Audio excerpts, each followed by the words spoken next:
is a presentation of Sertoba Media and Comey Media Incorporated.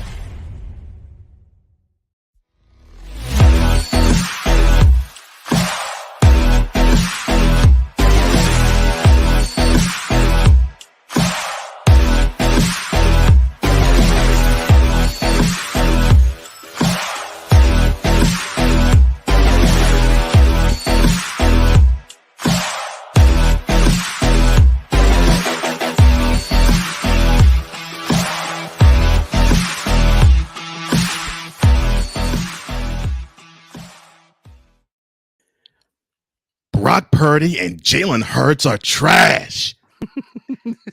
And of the ridiculous, stupid overreaction thoughts as to week 6 and we're previewing week 7, this is Total Football Talk.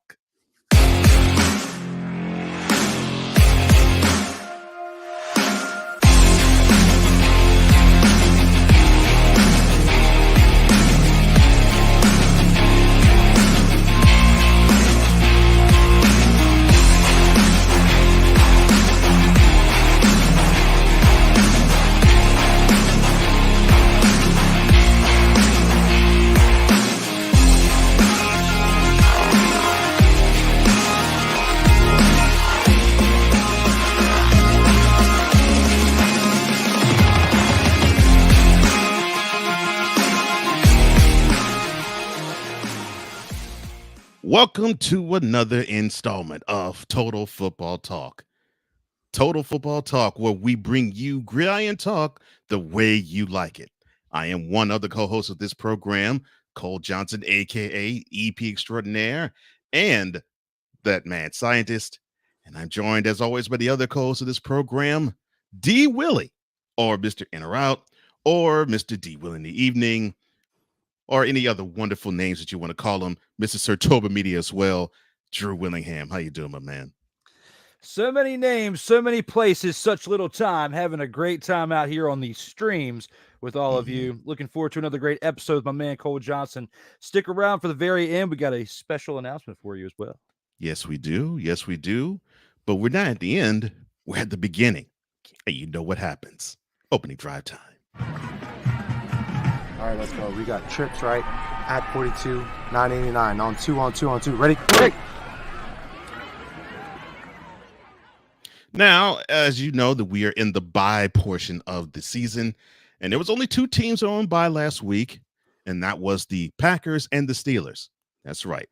Those 2 were on byes, and, well, I think they missed out on, well, we'll check out what they missed out on. They didn't miss out on anything Thursday.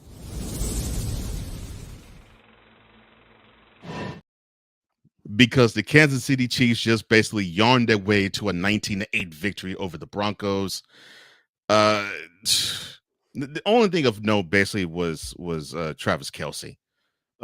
Even though he was hurt from 4 days earlier, he put in a good performance. Your thoughts on the game? These Denver Broncos are absolutely terrible. The only team in the NFL at this point with well, I wouldn't say the only team because they got to win, okay? But they're not the only winless team in the NFL. But the only team that when I watch their games, like I immediately get ready for nap time because it is that type of snooze fest whenever you watch the Denver Broncos. I mean, look at the inside of these stats. Russell Wilson had 95 passing yards for the entire game, Cole. 95 passing yards, 13 to 22 on the attempts, 1 touchdown. Oh, yeah, but something he's not afraid to throw, and that is interceptions. He threw 2 of those. So looking at what you see on the other side of the ball, Mahomes was on fire as always. I mean, we don't expect anything less as he threw for 300 passing yards, had a touchdown and only 1 pick compared to Wilson's 2. But a 19-8 snooze fest, you know, when it comes to the Kansas City Chiefs, you expect them to put up more points, but they really don't have to when they're playing a caliber team like the Denver Broncos. No, 19's plenty enough. And yeah, Kelce, 9 receptions, 124 yards. I guess that ankle's doing pretty good. But that game, and we already starting off with it, it was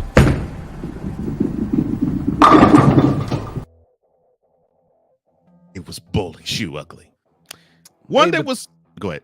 That Swifty magic, though, it's working on that ankle, though. He's back up running. You saw the production that we got out of Travis Kelce on that day. 9 receptions, 124 yards. Let that magic keep flowing in Arrowhead Stadium. Swifty magic. Okay. Goodness gracious.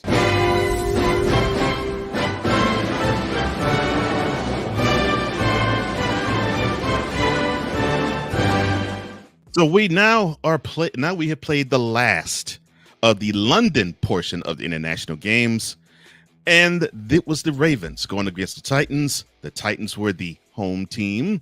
Unfortunately, they took it on the chin to the tune of 24-16 due to the Ravens defense sacking both Ryan Tannehill and Malik Willis 6 times, getting a pick and getting a fumble recovery. Oh, and Lamar Jackson, pretty efficient, 21 to 30, 223-yard day with a touchdown. He did throw a pick, and Ryan Tannehill did lead the game in the third quarter. Your thoughts on this game?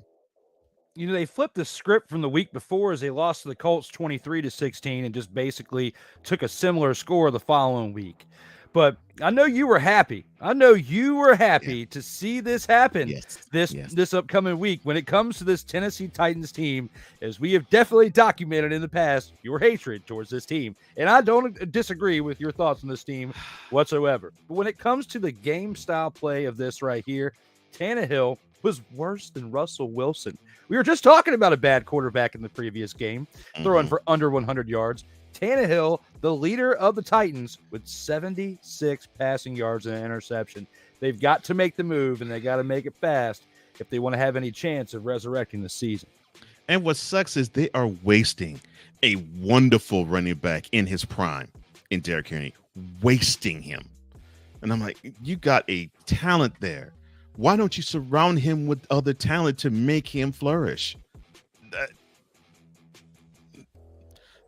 But hey, they aren't my team. I'm glad that they're faltering. It makes me happy. Like you said, I'm overjoyed.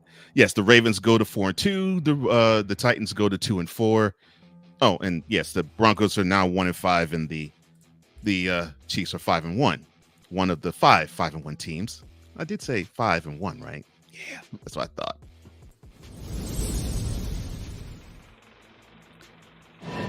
Going to the Sunday afternoon slate. And we begin by D. Willie's Commanders going to the A and facing off to the Falcons. I have to admit, I'm proud of this gutsy win by the Commanders, 24-16. Sam Howell had a decent, efficient day, 14-23, 151 yards, but he threw for 3 touchdowns and did not turn the ball over. So I give him mad credit for that. On the losing end, Desmond Ridder, he threw for 307 yards. He did throw for 2 touchdowns, but he also threw for 3 picks. So the Commander secondary was active.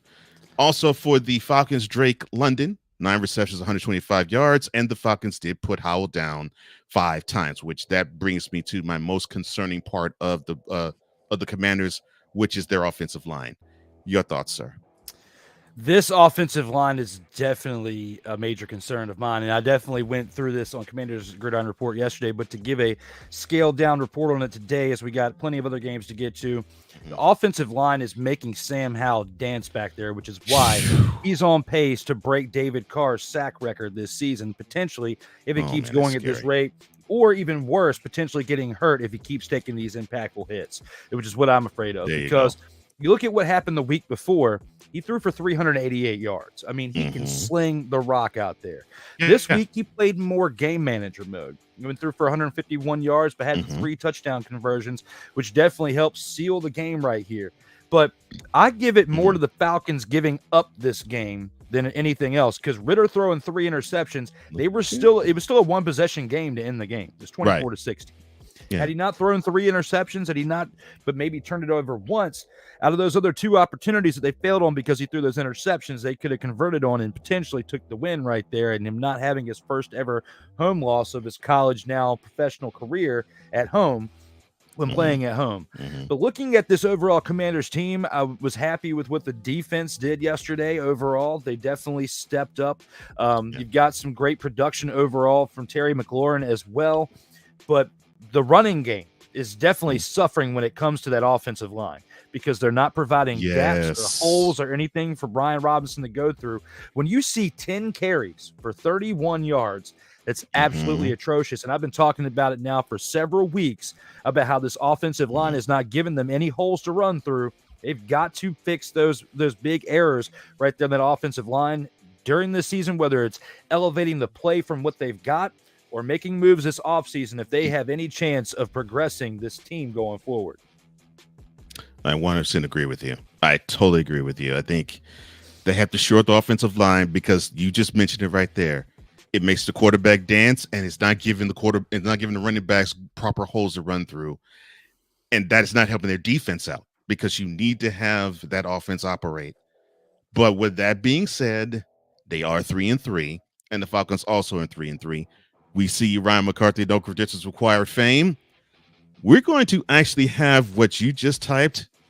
We're going to play it when we talk about the Eagles, as you said, Jets game. I think you're going to like what we do when we talk about that game.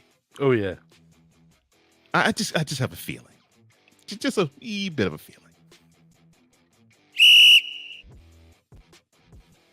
The Bengals, they hosted the Seahawks, and the Seahawks basically did exactly what I thought they were going to do. They basically screwed the pooch. They lost the game 17-13. The Bengals defense was probably the most impressive part of the game. 4 sacks, 2 INTs. Geno Smith, he did throw for over 300 yards, but he threw for 2 picks, as I mentioned. And Tyler Lockett for a losing cause, 94 yards on 6 receptions. I mean, you could feature also Jamar Chase. He had a decent game, but not a great game. And you can say the same about Joe Burrow. He had a decent game, but not a great game too, but it was a gutsy win. Your thoughts? You know, we got a famous commercial that's growing out there in stride, and you know exactly what I talk about. When you see that commercial and how he plays or how he has played, at least to start the season. Now, 185 yards, yes, he is still at the top of the pack right there. When you look at Dumpster Pelicans, is he 1? Is he 2? I'm not quite sure yet at this time, but 185 yards. Joe Burrow, we're used to seeing more production than that. Yeah. And, of course, yeah, he is banged up, and I'll give him a little bit of that as we understand the fact that, you know, he got banged up before the season even started. But when Geno Smith has got more passing yards than you, except for 2 interceptions that definitely cost them the game, and we can definitely debate that one right there as it was only a 4-point score difference. And, you know, he threw those 2 interceptions. Had Geno Smith been better at protecting the ball, which last year he did a really great job with, you know, seeing this game right here at the Bengals, had he done a better job at protecting the ball, the Bengals would not have won this game right now, and they would be 2-4. So I don't really give it to Joe Burrow. I hear you on the gutsiness, and in certain situations that he was in, yeah, he made some gutsy calls, but he wouldn't have been in that position had Geno Smith done a better job protecting the football. Oh, I totally agree with that.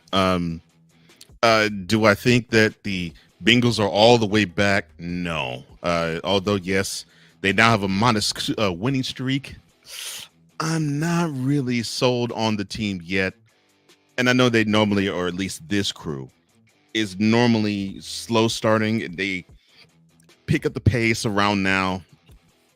They just don't look like they have the firepower like they've had the last 2 years. It almost seems as if it's a cross between Burrow being injured and playing, and teams actually figuring out what the Bengals like to do best, and the Bengals haven't countered that yet. It seems like it's a cross between those two. But who knows? The Seahawks, they fall to 3-2.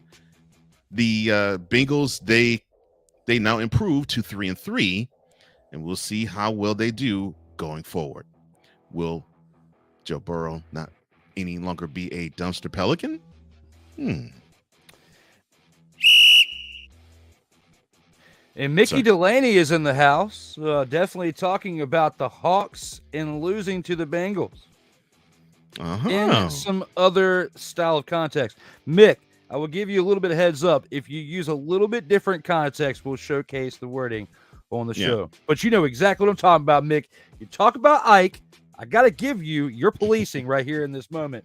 But we can show this, and that is Wise El Jefe is in the house. So welcome to the show, fellas. We appreciate you showing up.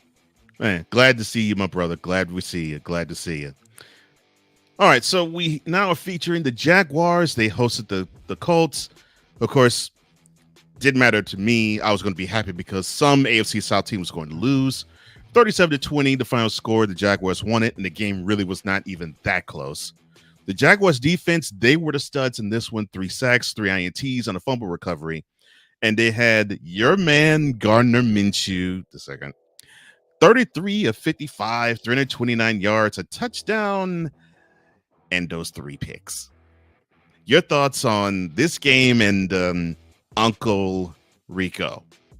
I have been on record in the past by saying that if Uncle Rico comes in relief, that they've got a great chance of him taking over this game and them winning. But he started the game, Cole. And that was something that I was concerned about last week when we talked about this for the previews of this game right here. Uncle Rico, he showed up with over 300 passing yards. He did a better job than Russell mother-fathering Wilson, okay? Yeah, that's true. When it came to passing the ball, he had 55 pass attempts and converted on 33 of them. That's not that bad. But the bad stat here is those 3 interceptions because you lost by 17 points. Those three conversions right there that you were down by, or possessions, turnover, whatever you were down by, you gave them up by those 3 interceptions. So had you not done that, you potentially would have been right in the game. This Jaguar team is not a team that you can give up that many turnovers to and expect to have a tight game or even win. It's just not going to happen.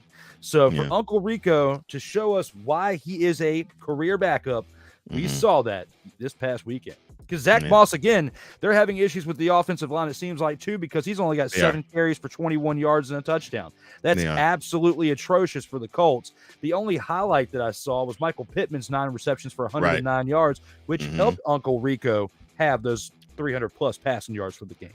And I agree. That is alarming considering that Zach Moss really has been a bright spot that the Colts did not think was going to happen. And for him to have those numbers, it's not on him, not all on him. But yes, I agree. Thank you, sir. I appreciate that. Yes, the Seahawks, the team that looked like they were better than the Bengals, actually had the nerve to just drop an egg to them. I shake my head at that too. I expected it, but I still shake my head at it because I think they shouldn't have lost that game to them. Oh well. But the Jaguars, they improved to 4-2. The Colts, they dropped to 3-3. As I said, I'm happy because one of those AFC South teams lost. Dang, we didn't get a tie. It's coming. A tie probably is coming, and it'll probably be the Texans again, like it was last year. The Dolphins hosted the Panthers at South Beach. The Panthers spotted them. The Dolphins spotted the Panthers a 14-0 lead before the Dolphins actually took the game seriously. The final score was 42-21. Again, that game wasn't even that close. Tua Tagovailoa had an efficient day, 21-31, 262 yards, 3 touchdowns, no INTs. Tyreek Hill, who is trying to get 2,000 yards within 16 games, it looks like. 6 receptions, 163 yards and a touchdown. And if I'm not mistaken, I think he is now about 180 plus yards away from 1,000 for the season. That's insane. Crazy. That is insane. That is insane that we are already talking about that. Yeah. They only played 6 games and he has over 800 yards receiving. Gosh, that is sad. Look, more power to your cheetah, but that's just sick. Raheem Mostert from the backfield and from out the backfield. 17 carries, 115 yards, 2 touchdowns, 3 receptions, 17 yards, and a receiving touchdown. And for a losing cause, Adam Thielen, 11 receptions, 115 yards, and a touch. Your thoughts on this game? This was absolutely wild because you talk about the Panthers hosting this game. But the Dolphins came in and treated it like it was their house. Like they came in and took over when it comes to this Panthers team. When you look at this overall score of everything that happened in this past week, my apologies, I was wrong. Miami hosted, so it was their house. It did take over, so my apologies. Right. But when you look at this right here, Tyreek Hill, he is averaging, Cole, 19.4 yards per reception. That's Madden game numbers. Actually, yes. Madden video game, you don't even average that much in a season when you play an entire season. So this is like every cheat code unlocked and given to your disposal out there. Playing child's play out there on the field is what Tyreek Hill is doing. When you are 186 yards away from being at 1,000 yards, and we're only through 6 weeks. 6 weeks. Not even a full, well, yeah, we're at a third of the season at this point, pretty much. When you're at a third of the season and you're at this point and you're on pace to have over like 2,400 yards for the season, if you play every single game and at this magnitude, just to get to 2,000 yards for a running back has been absolutely tough. Can you imagine him doing 2,000 yards receiving for the season through 16 games? Through 16 or less games. I'm not even talking about through 17 games. 17. You know, we have a clip from one of our previous episodes. I think it was last week's one, where I was just talking about Tyreek Hill and breaking the record potentially in 16 to 17 games or less or whatnot. He might do it. And now we're talking about the fact that he might not only do that, but eclipse 2,000 yards before we even get to the 16th game of the season, let alone the 16th week. So the Dolphins are definitely on another level right now as a whole team, not just Tyreek Hill. Like they are all putting in the work here. Tua staying healthy is great to see, and for him to put up the numbers that he is and to bounce back, he should definitely deserve some type of comeback player of the year for the type of injuries that he withstood, and then is coming back playing at this level, because there's not many people that I know of that got banged up with head injuries, and especially in a short period of time like Tua, and then coming back this next season, rocking and rolling and putting up the numbers that they're putting up statistically as a whole for the team, him individually, but the accolades as a whole for this team are great to see right now, especially when you saw that 70-point game we saw a few weeks ago. Yeah, they're great. They're awesome. Let me see. The Panthers are now they're now dropped to 2-4. Nope. 1-5. Nope. 0-6. Yes. Unfortunately, their poor season continues. Poor Bryce Young. Meanwhile, the Dolphins improved to 5-1. There's that record again. You'll be hearing it a few more times. Ryan, he says the Bengals. Is Ray watching? We'll get to the Jets momentarily. Lord, thank you, Ryan. Goodness it's coming. Goodness. Yes, it is coming. Oh, Lord. And definitely we come to a true, unadulterated, ridiculous dumpster in game. The Vikings and the Bears at Soldier Field. The Vikings with 5 sacks, their defense with 5 sacks, 2 INTs and a fumble recovery, knocked out Justin Fields, and went on to an unimpressive 19-13 victory. And as I said, for them to win, Kirk Cousins needs to not throw for 200 yards. He didn't throw for 200 yards in this game. The Vikings came out on the winning end. Your thoughts, sir? I feel like Kevin O'Connell's trying to get fired, even though he won the game. I mean, what is going on over there in Minnesota, Cole? I mean, especially from what we saw last year, it's not like they exposed themselves enough to where everybody got so much tape on them last year to where they know how to completely stop them the way that they're doing this year. I feel like it's they understand what type of team that they're facing when it comes to the other side of the ball. But Minnesota's also on the other half of that, giving them the edge by not playing up to the expectations from what we saw from last year. You expected a lot more out of Minnesota at this point in the year. And we've been talking about the Bears over the past few weeks on the come up, doing a lot better than what they did to start out the year. And then they come into this week. I kind of expected Minnesota to get the win, but based on the Bears, the way they've been playing the past few weeks, especially last week against the Commanders, and then the Minnesota, with them finally getting a win, we get to this point. I expected it to be a little bit more of a higher scoring contest, a little bit more boosted stats. Didn't expect to see Kirk Cousins with less than 200 passing yards. But then we see the results of what's to come at the end of this game. And it wasn't Dick Butkus that came through and saved the Bears this time by getting a win, okay? As we're talking about the potential of an NFL script being in place, okay? Didn't work out for him this week. So the script felt like it was necessary for Kirk Cousins on 180-some passing yards to get the victory. I think not. The storytellers got it wrong. Go back on strike because your leading passer for the Bears after you took out Fields was Badgett. You had 83 passing yards, 10 of 14, actually, for the short period of time that he was in there. He didn't do bad until he threw that interception.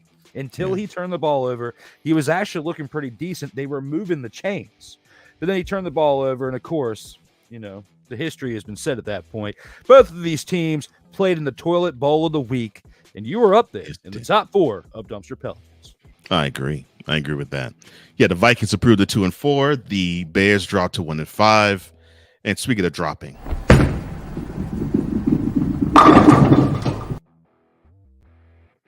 that game bowl and shoe ugly. Good Lord. And as for the NFL having a script, all that is a piece of. And we get to Houston. NRG Stadium is the place. The Texans hosting the Saints, and the Texans hold on to win 20-13. CJ Stroud did not have the most impressive games. He actually threw under 50%, 13-27. Didn't throw over 200 yards, 2 touchdowns. He finally threw his first interception of his NFL career. But hey, it came in a victory. For the losing Saints, Derek Carr threw for over 300 yards, 32 of 50 for 353 yards, a touchdown, and an INT. And Chris Olave was the big target for him, several receptions for 96 yards. Your thoughts on this game, sir? Alvin Kamara produced a little bit too by getting, almost 70 yards. And, I have to give my hat off to him because there's been certain points where I've been wondering where the sighting of Alvin Kamara was because, he's been kind of faint in certain parts this year. But Derek Carr, in the production that he put up for this team in the losing effort, gotta give respect and the hats off to him. You can tell this year with the Raiders that it wasn't all Derek Carr. It was definitely not all his fault with the way that those games are going. In fact, he was the one that was keeping them in those games when they were tight and they were losing them. And we're seeing the same thing here in New Orleans. So when it comes to the Texans, I know that you are just as happy as I was to see the Commanders win, as you saw your team get that win this past weekend. Unfortunately, Stroud does throw his first interception, his first turnover of the year when it comes to that. But for him to get through 5 games before even getting to that point as a rookie is a testament for this type of potential that you got for this kid, for your franchise for years to come. So, and you do that and you still overcome the turnover and you get the victory over a decent team in the Saints led by a decent quarterback in Derek Carr. So when you look at everything, it's looking great as a whole for the picture for D'Amico Ryans and this team over there in Houston. I'm happy for what you're building over there, brother, when it comes to what the Houston Texans have got going on. Thank you. And it is looking as though the team already is responding to Stroud being that guy, being the leader in the locker room already. And it's amazing that they're taking to him so soon. And obviously they're buying into what D'Amico Ryans is selling. And how could you not? I mean, the guy knows what he's doing, especially on defense. And it looks like he knows what he's doing when it comes to delegating in roles, because he isn't stepping in and infringing upon things. He's letting everybody do their thing and cook. And already the team has won as many games this year than last year, and we're only 1/3 of the way through the season. So, yeah, hats off to you, D'Amico. I love the job you're doing. I figured you was going to do well. I didn't think you were going to do this well this soon, but I'm happy for you, brother. The Texans are 3-3, so are the Saints. And I am looking forward to seeing what the future holds. Yeah, if we can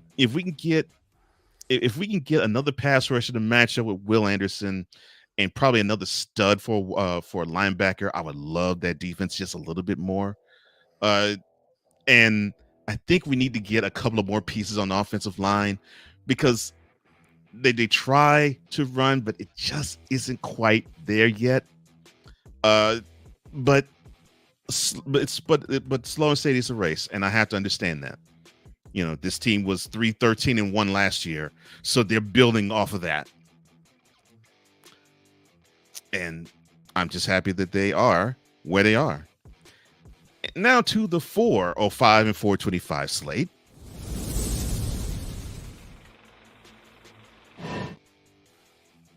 And my partner was just talking about the Raiders. They hosted the Patriots in Las Vegas. They should be in Los Angeles, but this is not soapbox theater. The Raiders win the game 21-17, or should I say the Patriots lost it? Well, doesn't matter.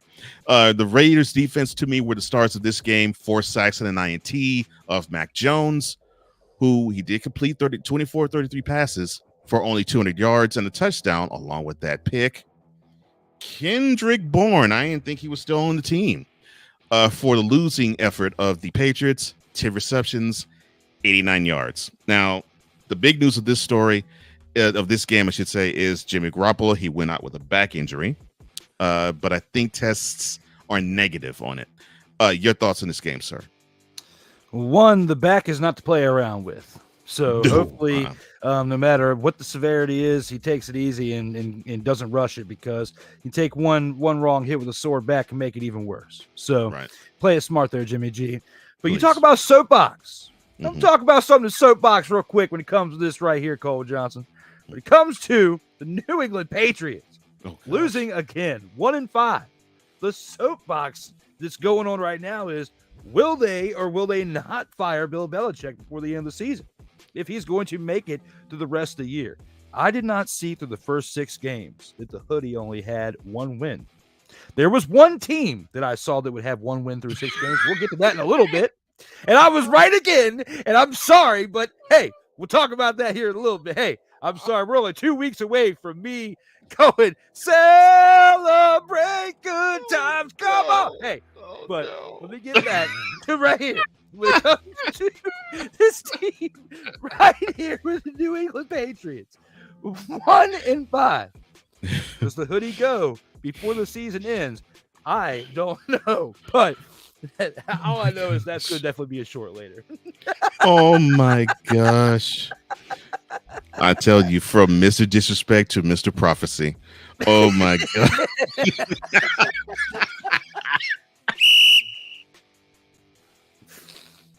Now we're down to Tampa Bay, or I should say the Tampa St. Petersburg area, where the Buccaneers hosted the Lions. The Buccaneers just didn't have anything for the Lions. They lose it 20-6. I'm sorry. The Raiders improved to 3-3. The Patriots 1-5. Jared Goff, wonderful game actually. 30 of 44, 353 yards and 2 touchdowns. And Amon-Ra St. Brown, who's becoming a reliable target for Goff. 12 receptions, 124 yards, and 1 of those 2 touchdowns. To me, I am seeing this Lions team, and it's looking as though everybody feels as though they can step up and contribute. And it's beautiful to see that. Your thoughts, sir? It's been a couple weeks, but the fire keeps going.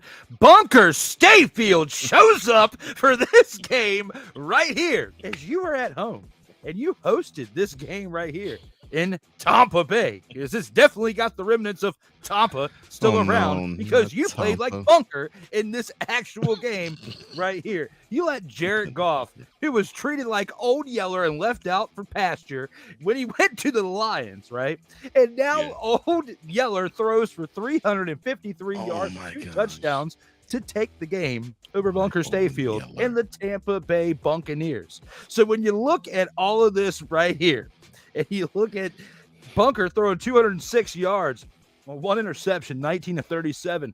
For those of you who are smoking the ayahuasca and getting all ready to roll when it comes to this Tampa Bay Buccaneers or Buccaneers team, at least you got humbled this past week by a Lions team who not many people saw that we would have potentially in the top 5 in the power rankings at this point in the year through 6 weeks.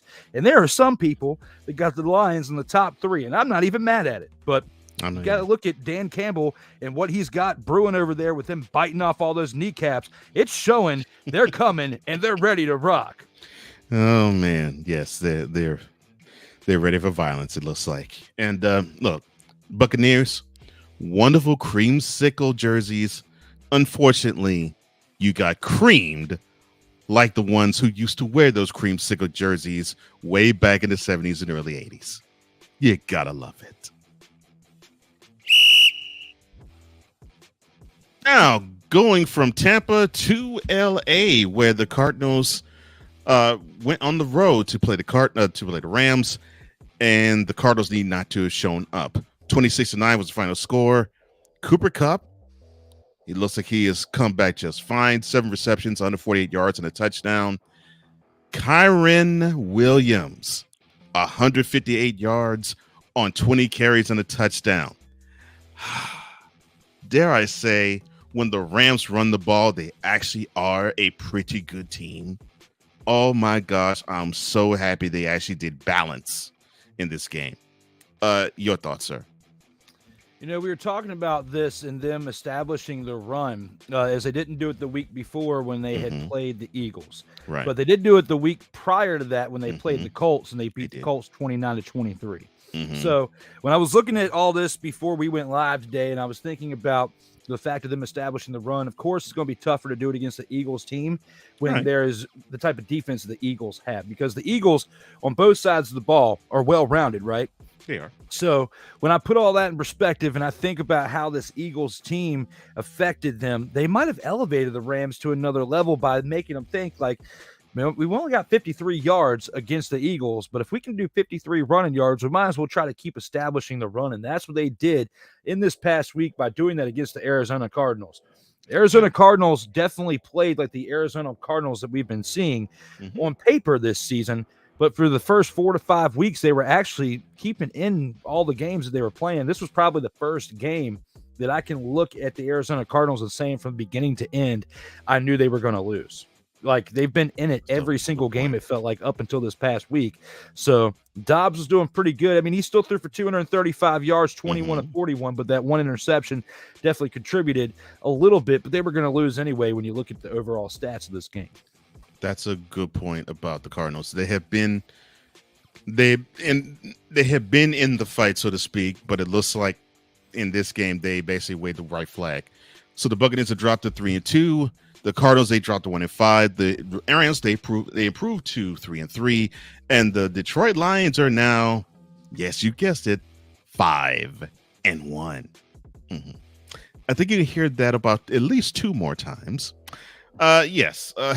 Let's go to the Sunday night game.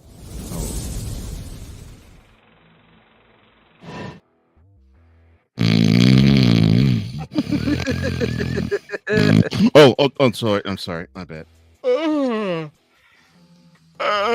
Bills and the Giants played an ugly game Sunday night. The Bills, they won 14-9. Controversially, I may add. We'll get to that in a moment. Stephon Diggs, 10 receptions, 100 yards. And not mistaken, I think this is the 4th game in a row he has had over 100 yards. 100 yards or over, I should say, which I think is a record for Bills wide receivers. The offense did get 127 rushing yards. And for a losing cause, Saquon Barkley, 24 carries, 93 yards. And, of course, Danny Dimes or Danny Crimes did not play, or Daniel Jones. Poor thing. Tyrod Taylor played in his stead, and the offense actually looked better, although they didn't punch the ball in when they had the ball inside the 5 at the half, and then inside the 5 to end the game. One penalty they threw for holding, and then the next penalty that should have been thrown because holding was even more egregious, the flag didn't fly. But oh well. The Lions dropped to 1-5 now. The Bills are now 4-2. Your thoughts, sir? I told you this was going to happen. I told you that this was going to happen. I got the victory wrong. Okay, I called that wrong. One of their losses that I called, they got in the one victory. But in 6 weeks, I'm sorry to break hearts out here in these streets, but it actually happened. I was right through the first 6 weeks of the year. You didn't think so, Giants fans. One in particular. I was not trying to be disrespectful. I was just calling it like I saw it, okay? I expected the Commanders to be 3-3 at this point. Was I wrong? No. Doesn't mean I'm perfect. I did take some educated guesses along the way. But with the Giants, I didn't. The Giants, I saw it for what it was. I called it for 1-7. I am almost there. I have been living on the prayer, but no longer anymore. We are here at 1-5. 2 more losses, 2 more weeks. We got another preview, and I'll let you know if I still am riding the wave of the 1-7 wave. Now, when it comes to this right here, I have to give it to the Bills. The Bills deserve to lose this game. Like the Giants deserved, in my opinion, watching this game. Part of me wanted to be right and then lose and be 1-5. The other part of me wanted them to actually win this game because I like Tyrod Taylor. He's from Virginia Tech. Of course. And, I've seen him, a lot over his career. I wanted him to win the game. But, for his sake and his career, you give him a little bit of a rejuvenation. But when it comes to the Bills Josh Allen, we're used to him slinging the rock, running around, doing what he does, and he only threw for 169 yards in this game. Yeah. And to me, that's not very Josh Allen-esque numbers. He ran twice for 11 yards.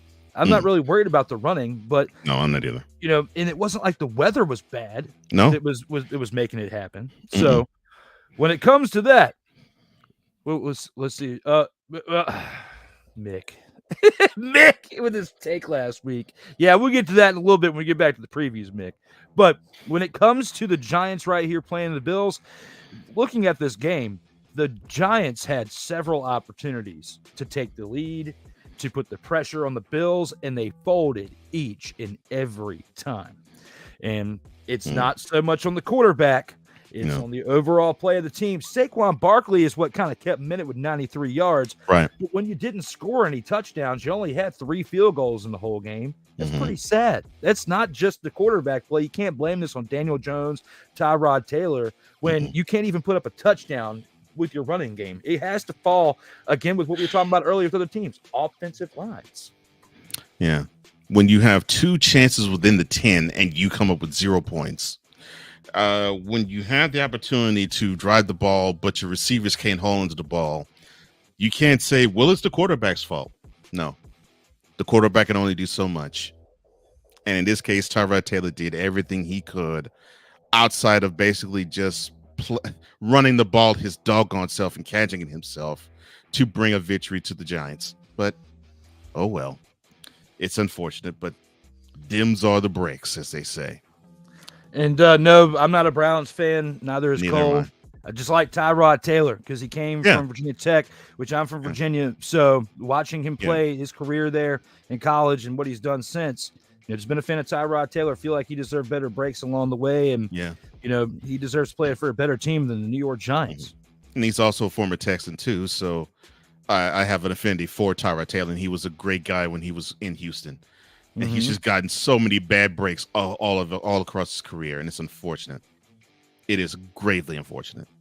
But good job, Tyrod. Unfortunately, you couldn't bring the victory home through no fault of your own.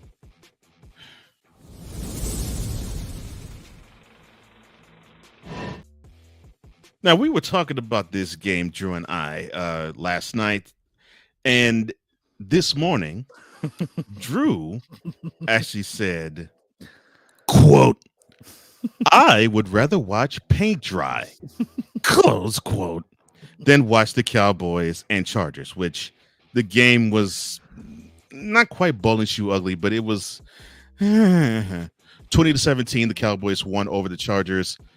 Dak Prescott, 21 of 30, 272 yards on a touchdown. CeeDee Lamb, he was the star, basically, to me, of the stars, with 7 receptions and 117 yards. For a losing cause, the Chargers defense got 5 sacks on Dak Prescott. And Justin Herbert, 22 of 37, 227 yards, 2 touchdowns. But that pick to Stephon Gilmore at the end of the game messed them up. Oh, boy. The Chargers fall to 2-3. The Cowboys improve to 4-2. Your thoughts on this game? Even though I would much rather watch paint dry on the wall, I did stay glued to the TV because I just love football that much. And that Stephon Gilmore interception, there was a split second when you first look at it, you thought there's a possibility that he could drop it for just a split second. Even when I watched the replay after I already knew what the results were, I was hoping he'd drop it again, but we already knew what actually happened. Right. Anyway, when it comes to this game right here, besides CD Lamb, you got to look at Dakota Rain Prescott, who was the leading rusher for the Dallas Cowboys. Yeah, 40 yards on the ground. Other than that, there really isn't. Yeah, exactly. But there isn't much excitement from this game right here unless you're actually a fan of the Cowboys. Agreed. Because the Chargers, definitely for their fan base, definitely didn't like it for being back and forth the way the game was.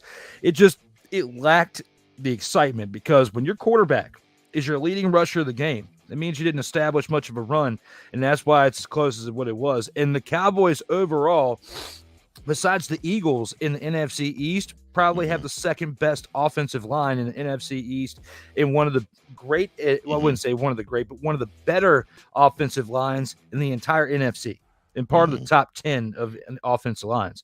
So for you to not establish the run with your running back, and you have to establish it with your quarterback, that's red flags to me looking from the outside in for this playoff potential run that they think they're going to go on. Yeah. In my opinion, and I had a wonderful spirited conversation with a Cowboys fan because he was taking the catastrophe defense, and I'm saying to myself, the offense isn't really great shakes. Defense, oh yes, they have suffered a couple of uppercuts to the chin, but that team is going to go as far as the defense takes them, not as far as their offense is. And you can celebrate all of this, and you can celebrate the fact that they have 26 points per game, but the Cowboys are 16th in total yards on offense. So that means their offense is not getting the job done, buddy. I'm sorry, it just isn't. But they must improve. They cannot look like this and think they're going to win in January. They just won't. There's too many better teams than the Chargers that will take full advantage of them and get them completely out the playoffs. This team isn't ready yet. But at 4-2, they can qualify for not being ready yet. I think that's the best way I can put it. Oh, and here we go.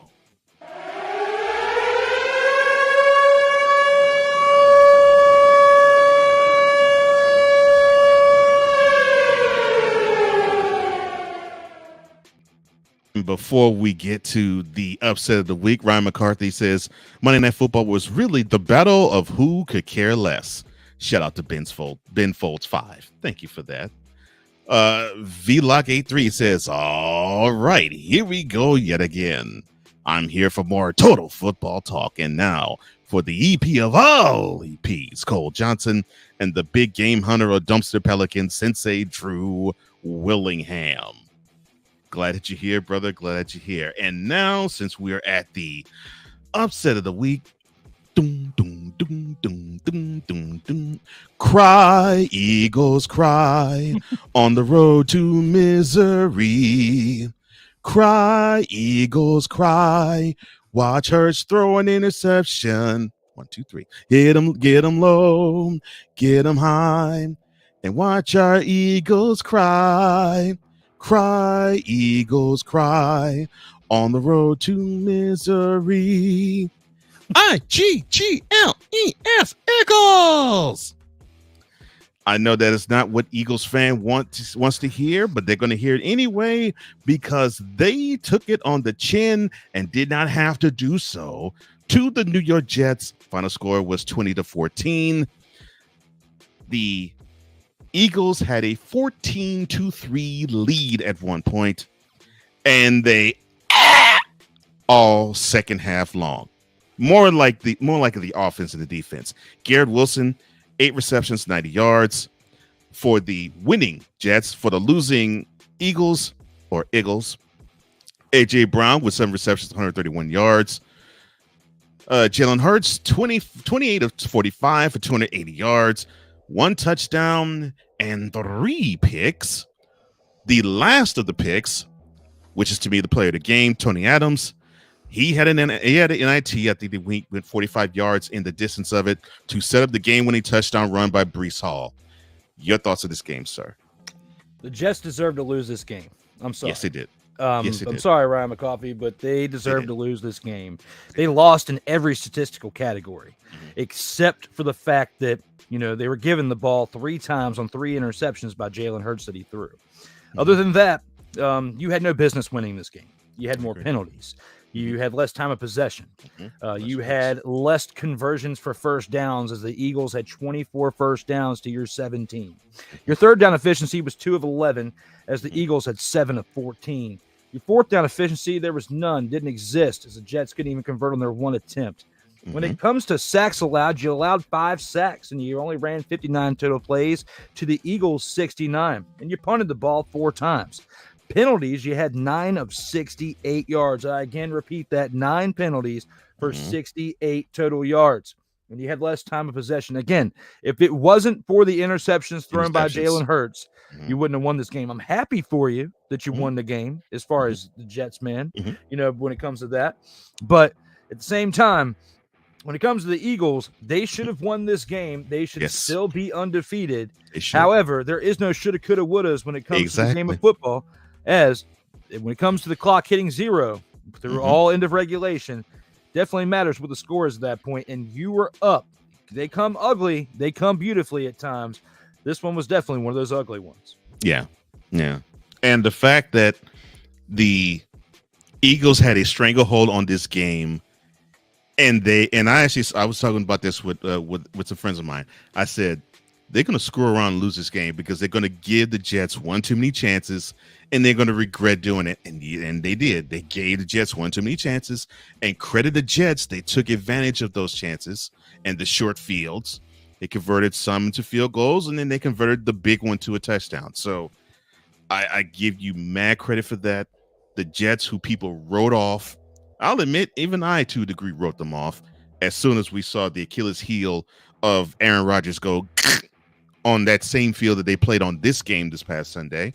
But credit the Jets. They now have improved to 3-3 with a -2 game winning streak to boot.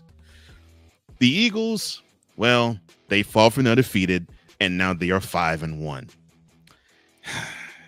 And even though the Aaron Rodgers was on the sideline wearing a headset, I don't feel like that gave that much of a spark to the Jets to get the victory, because when you break down the statistical categories of them losing all but the interceptions received, when it comes to that, as they were just given the game. It's very similar to how I was talking about earlier with the Commanders being given the game by the Falcons, with Desmond Ridder having multiple interceptions in the same amount as Hurts did. It seems like in order to give a game away this week by many teams, you got to throw 3 interceptions if you want the other team to win. Because that's what happened in every game. Every game that somebody threw 3 interceptions, the team lost. Oh, that's true. That's true. And for those who heard my beginning, and I'll actually save that for the next one, because, well, the next one also was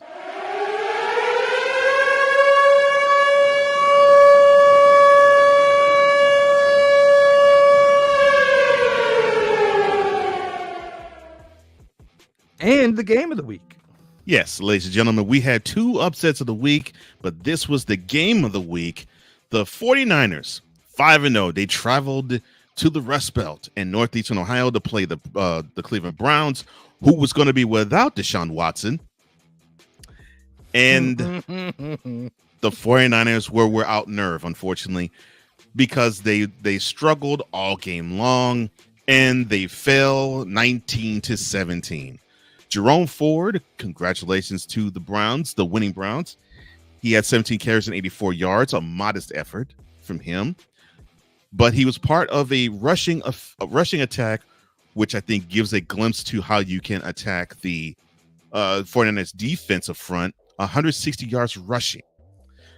And Amari Cooper on the receiving end, 4 receptions, 108 yards from PJ Walker. So, yes, good job with them. Unfortunately, there isn't really a stat for the 49ers that you could put forth to say, wow, this guy actually played outstanding. They all played subpar. However, they were still in the game, and they still had a lead before before the game-winning field goal was kicked with about a minute or so left. But the 49ers had a 41-yard field goal ready and waiting with under 10 seconds to go to execute. And Jake Moody kicked it and missed it wide right. Your thoughts on this game, sir? All right, people. Let me talk to you. When it comes to this game right here, Cole and I had one great clip that we had from last week where you were talking about his shoulder.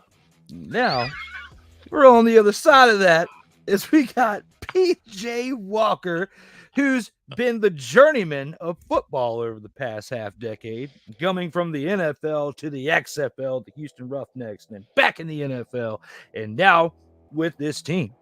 You didn't trust DTR enough that you had to go grab old Phillip off of waivers, bring him on in to sling the rock around and get you the victory in this game over a team that you had other analysts and fans out there last week getting upset that people were actually giving the Browns a chance to win this game because Brock Purdy hasn't lost a game yet in the regular season. Well, congratulations. You ate a big old slice of humble pie, 49er fans, and the rest of you out there who had the audacity to doubt the legend of PJ. Because the J stands for juiced. He was juiced up and ready for the moment as PJ came to Cleveland, ready to shine. 18 of 34 for a whopping 192 yards and 2 interceptions. He was not the player of the game, but I just hyped him up as I was going to say that he was. But his leadership definitely has to account for something. Gotta give him something with that. Jerome Ford, 17 carries, 84 yards. But the big presence on the offense, like Cole was alluding to, was Amari Cooper, as he only had 4 receptions for 108 yards. When I look at that, though, it doesn't put a staple or hold a candle up to the flame when it comes to the defensive production by the Browns. The Browns to hold the 49ers, who have been on fire this season and a good portion of last year, to 17 points. You got to give the credit to the Browns defense and what they did in this past game. I was happy to see it. I'm happy for the Browns, their fans, to have a winning record at this point after everything they've been through over the past few seasons, let alone their entire franchise history. You got to give it to the Browns, and this has got to be a huge boost for them, knowing they just beat an unbeaten this past week. Yeah, and to further stamp your point, the 49ers offense just been running rush out of everybody. The Browns defense held that offense to 215 total yards of offense. That is not easy to do. And yes, and they brought the pain because they knocked Deebo Samuel out the game. They knocked Christian McCaffrey out the game. And for a couple of plays, they knocked Trent Williams, yes, the big-time left tackle for the 49ers, knocked him out the game. So the 49ers felt the Browns putting the physicality on them all game long. And Brock Purdy, he was feeling it too. He was feeling it. And we were just talking last week about the impact Trent Williams has been making on that team that's coming over from Washington. You and I both were just talking about it. And we weren't trying to jinx you out there, old man, because we didn't want you to get hurt. But unfortunately, that happened, and that took a big impact on the way this production happened from the 49ers for the rest of that game. It did. So and you mentioned it, the Browns, they approved a 3-2. So yeah, congrats that you all could cheer for a team that's actually going that far northeastern Ohio. I know you love your Browns. I know, because I know a couple of Browns fans. The 49ers, they fall to 5-1. And now they are one of 5 teams to be there at 5-1. And before we wrap up opening drive, to those who actually believe that Jalen Hurts and Brock Purdy are trash quarterbacks because of one bad game, Stop it. Get some help. Absolutely, because, I might have served up a little bit of humble pie just a second ago to those out there who are a little overzealous, okay? However, it's not a result of a play of anybody being trash. Everybody has a bad game. In the NFL, it can go either way any Sunday, Monday, or Thursday whenever there's a game on the TV, okay? Yeah. Or that you're there.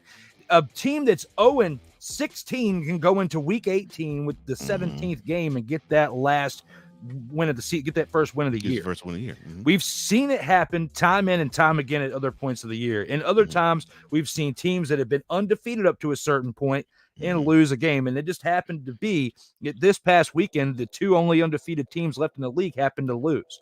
So it doesn't mean that the quarterback play is trash. It doesn't mean that the team's trash. It means they just had a bad day and the other team stepped up to the moment. That's right. That's exactly what it means. 100%, sir. That's exactly what it means. I'm still going to throw shade sometimes. But other than that, because it's all in fun. Okay. Throw the shade. I have to when I talk about a 1-7 sometimes. Okay. Oh, look, throw the shade, because I saw some 49ers fans saying, well, the referees, they had the audacity to have us lose this game.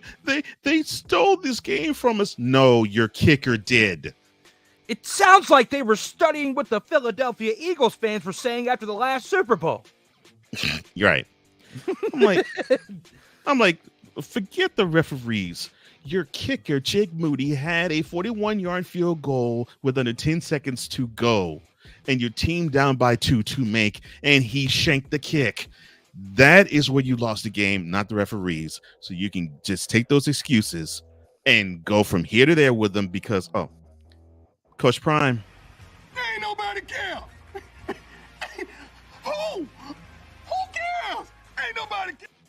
And if you don't learn from your mistakes in the actual regular season, which this is actually could be a blessing in disguise for the kicker and the special teams and the team all around. If you don't learn in these small moments like these during the regular season, I'd much rather it happen right now and you learn from it than get to the NFC Championship and you do the exact same thing at the end of the game and then you're back to square one. If you learn from it right now in week 6, by the time you get to these high pressure moments in the postseason, you should be good to go, in my opinion. Yeah, ask the 1998 Minnesota Vikings, who Gary Anderson didn't miss a field goal all year long until the fourth quarter of the NFC Championship game, and they did not advance to the Super Bowl. Wasn't it multiple seasons that he hadn't missed a field goal or something? I knew it was that entire season, but wasn't it like multiple seasons, like 2 or 3 seasons straight? It was wild. Yeah, I think the last miss he had was like sometime in 1986. Yeah. Yeah. Mm-hmm. That's why that stat right there is wild. But yeah, it can happen any given Sunday out there. So for those of you who are quick to jump the gun and throw too much shade, there's different. You got to find that median right there. Throw a little shade, but don't step over the line. And some of you stepped over the line this past weekend. You're talking about trash quarterback plays and, that's why you got a Mr. Irrelevant as your quarterback. He played like a Mr. Irrelevant. Well, there's first round number 1 overall draft picks that have played worse than Brock Purdy. I'm not trying to stick up for him but so much, but just saying you can have one bad game every now and then. As long as you learn from it and you grow, it's okay. Well, the guy that was supposed to be in his spot that he drafted the year before, he's sitting on the bench on some other's team. And he was drafted number 3 overall in that draft. Trey Lance, anybody? Doing absolutely nothing except for holding a clipboard and getting somebody's coffee when they need it. And he couldn't be a proper spy for the Cowboys. We'll be right back. All right, let's go. We got trips right at 42, 989 on 2. Ready? Break.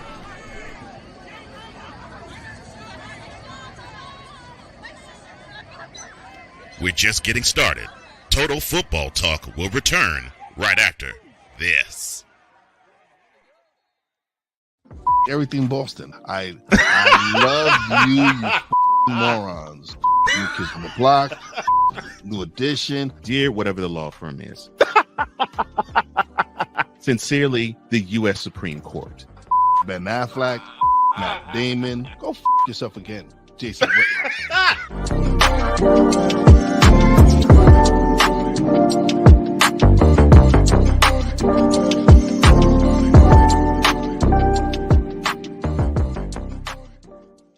Ready to hang with some fellas who know football? Let's ride. LC Muscles 28. I think they're the most overrated defense in the league. Steel Sermon. We did not trail for a single second. Tiny Tim. McCarthy is a bonehead. A Pistol 90. I'm going with my boys. Fins up, baby. Get ready for the Four Horsemen of Peckham's. Every Wednesday night at 10 p.m. Eastern, 9 p.m. Central on YouTube.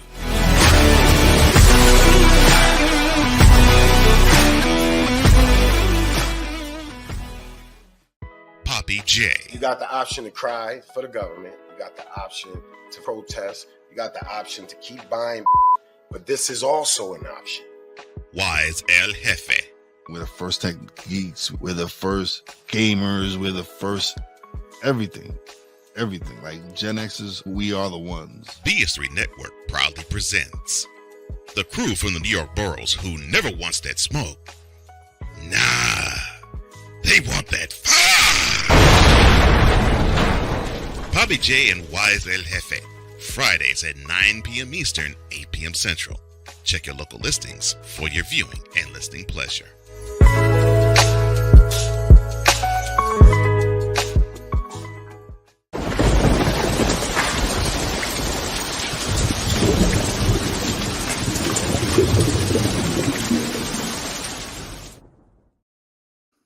Welcome back to Total Football Talk with Drew Willingham. I am Cole Johnson. Quickly to the feedback zone before we do go onward. VLock83 says, Mr. McCarthy or Ryan, I applaud you on that one, talking about the Cry Eagles Cry theme. He says it was funny. And he also says good morning, or I should say good afternoon to you, oh wise man. And Big Teddy, he says, look, it was like the Super Bowl last year. The Eagles were up in that game, and they gave the game away. Yeah. Thank you. VLock83 says Cleveland shot a lot of people. Look, I'm not going to speak for Drew, but I think this is true for him too. Yep. They shot me. I did not think, not necessarily defensively, they had it like that. I didn't think the offense was going to not have as. I figured the offense was going to give the game away, but they didn't. And that's what shocked me more than anything. Yes, they did have their INTs and they did have their mistakes, but I thought it was going to be a key mistake they make late that was going to cost them the game. Out of the two upsets, the Jets would have been more believable with their defense and with what they got all around Zach Wilson. Not Zach Wilson leading them to the victory, but the team leading Zach Wilson to the victory is what happened in that game. Right. But yeah, definitely with the Browns, that was more of a shocker out of the two upsets, in my opinion, as well. I agree. And then our brother, our friend Ike Dawson, he says, "I love your commercials." Thank you, Ike. I totally appreciate it. Speaking of that, Ike brings that up every time in that first commercial back that you just played. When I hear you say LC Muscles, I start losing it. Like that name, and in the way Cole says it, like it's like Ric Flair bringing a tear to my eye. In my eye. It's the greatest. No, let me joke. Because heck, I'm a huge Ric Flair fan, so I could be on this show doing Ric Flair promos all day and night long. Man, but thank you, Ike. I totally appreciate it. Put forth the hard work. So does Drew, and hopefully we try to make the commercials as entertaining as the content here as well, because there's some quality shows and they deserve to have the platform of having good commercials for their good product. Because we do appreciate all of them as much as humanly possible. And with that, we go to the Gridiron Scoop.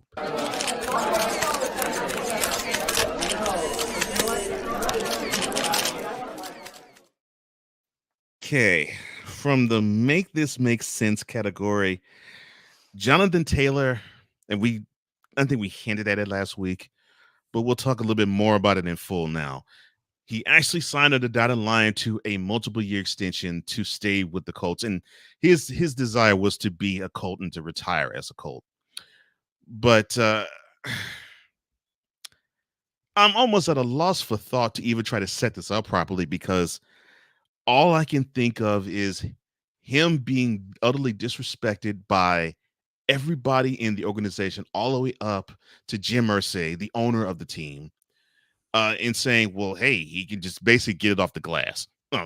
He can get whatever deal he needs because that's just the market of the running backs. we ain't gonna be forking all that money to them. He's going to get what the market bears. But when he found out that when he wanted to trade for, or when he honored the request of Jonathan Taylor to seek a trade, he was understanding that when he was asking for in return was much higher than the get it off the glass response of, well, whatever deal you get is the deal you get. So my question to you, and I'm happy with Jonathan Taylor getting this deal, but my question to you is this: it's sort of is two-pronged with a sarcastic fling at somebody in general. Besides Jim Irsay needing to keep his trap shut, what does this say for running backs in the future? And I mean the deal that Jonathan Taylor got. It seems like if you apply the pressure, you get what you want. Because 3 years, $42 million contract extension, all that drama paid off for him. But he was stirring the pot quite a bit in this past offseason. There was a lot of Jonathan Taylor talk about this contract. Is he going to play? What is he going to do? All this other stuff that was going on. And, that usually can bring down a franchise. Luckily, the Colts have played better than what they played last year, considering everything that's been going on around them. You got a new head coach. You got, the running back situation going on. You're trying to develop a quarterback. He gets hurt. And you got Uncle Rico coming in. There's a lot of moving parts going on here in Indianapolis. Yeah.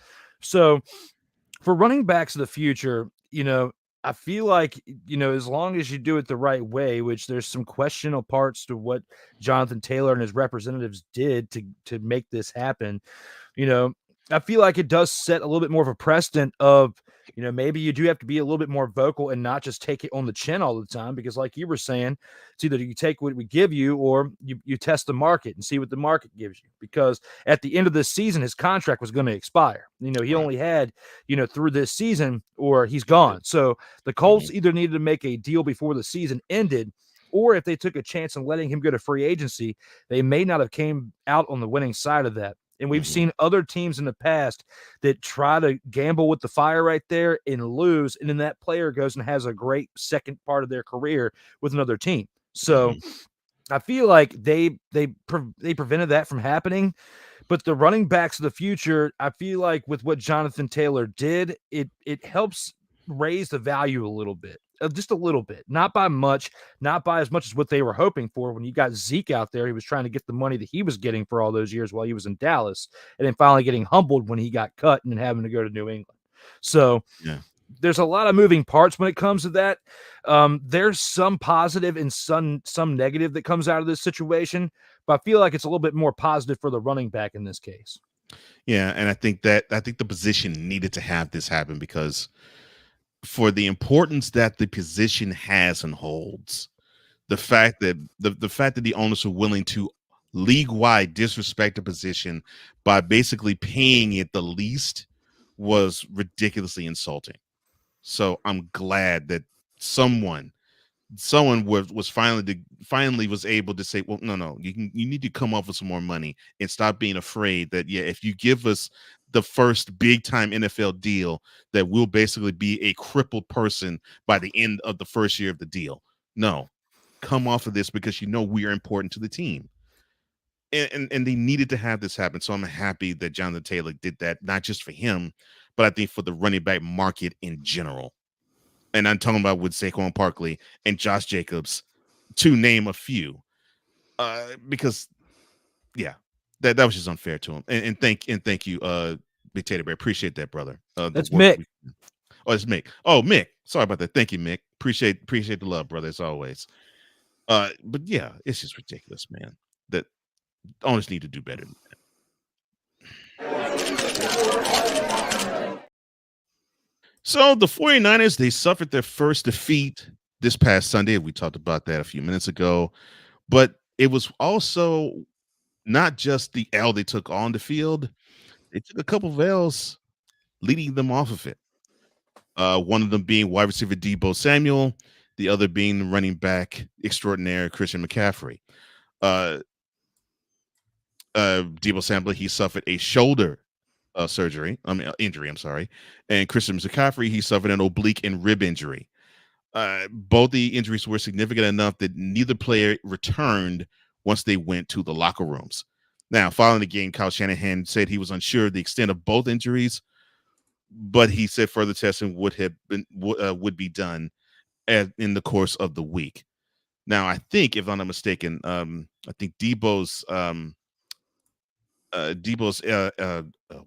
shoulder is day to day, and I think they said that McCaffrey dodged a bullet, but we'll see with them. My question to you is this: between Deebo and Christian, which of the two players can the 49ers not afford to lose for lengthy periods of time? McCaffrey. McCaffrey, without a doubt, because, things didn't really open up for the receivers as well until they brought in McCaffrey last year. They had a lot of, potential to do the things that they've done with getting to the NFC Championship game and, potentially moving past that to the Super Bowl or whatnot at other points. Like, they have that type of team. Now they have McCaffrey. But when you look at the receiving core, Deebo Samuel, I mean, he's one of their top touted wide receivers, right? But since bringing back Brandon Ayuk's been producing more at the receiver position than Deebo has, because Deebo's a dual threat because you can have him run too. So it mixes things up. But even in this past game, Deebo only had 2 carries for 11 yards. So and that was before we're getting hurt. And of course, that did affect, the other plays that he would have got throughout the rest of that game. But McCaffrey, everything runs around McCaffrey at this point, it seems like, because we talk about dual threat. He is also a receiving back too. So looking at that, establishing the run through him is what helps this team set the tone for the rest of that game to get the winning streak and all these wins that they've had under Brock Purdy. Brock Purdy would not have the success that he has had since taking over the starting job if it wasn't for having McCaffrey in there behind him in the backfield. So looking at all that, Deebo's day to day, and McCaffrey, you said, dodged a bullet, but still, you can't afford to be without McCaffrey that long if you want to continue on with this greatness that you guys have seen out of San Francisco the past couple seasons. And along with that, and I love the point you brought out in terms of saying McCaffrey's success is actually tied to Purdy's. Purdy seems to be settled down by McCaffrey's success on the field. Like, if he gets going, Purdy seems to play within himself, and you can almost ask him to do anything and he'll succeed in doing it. But when you throw number 23 off the field, or you throw 23 off his game, then Purdy seems to be a little more rattled. So I think that is the key to me of the 49ers, period, offensively and defensively. Because, of course, if McCaffrey's cooking, that means the defense stays off the field and they can be rested. But if not, we saw what happens, because that's what happened Sunday. So, yes, I agree with you. McCaffrey is the more important cog to this wheel, even though Deebo Samuel is a big, important cog to the 49ers too. I totally agree with that.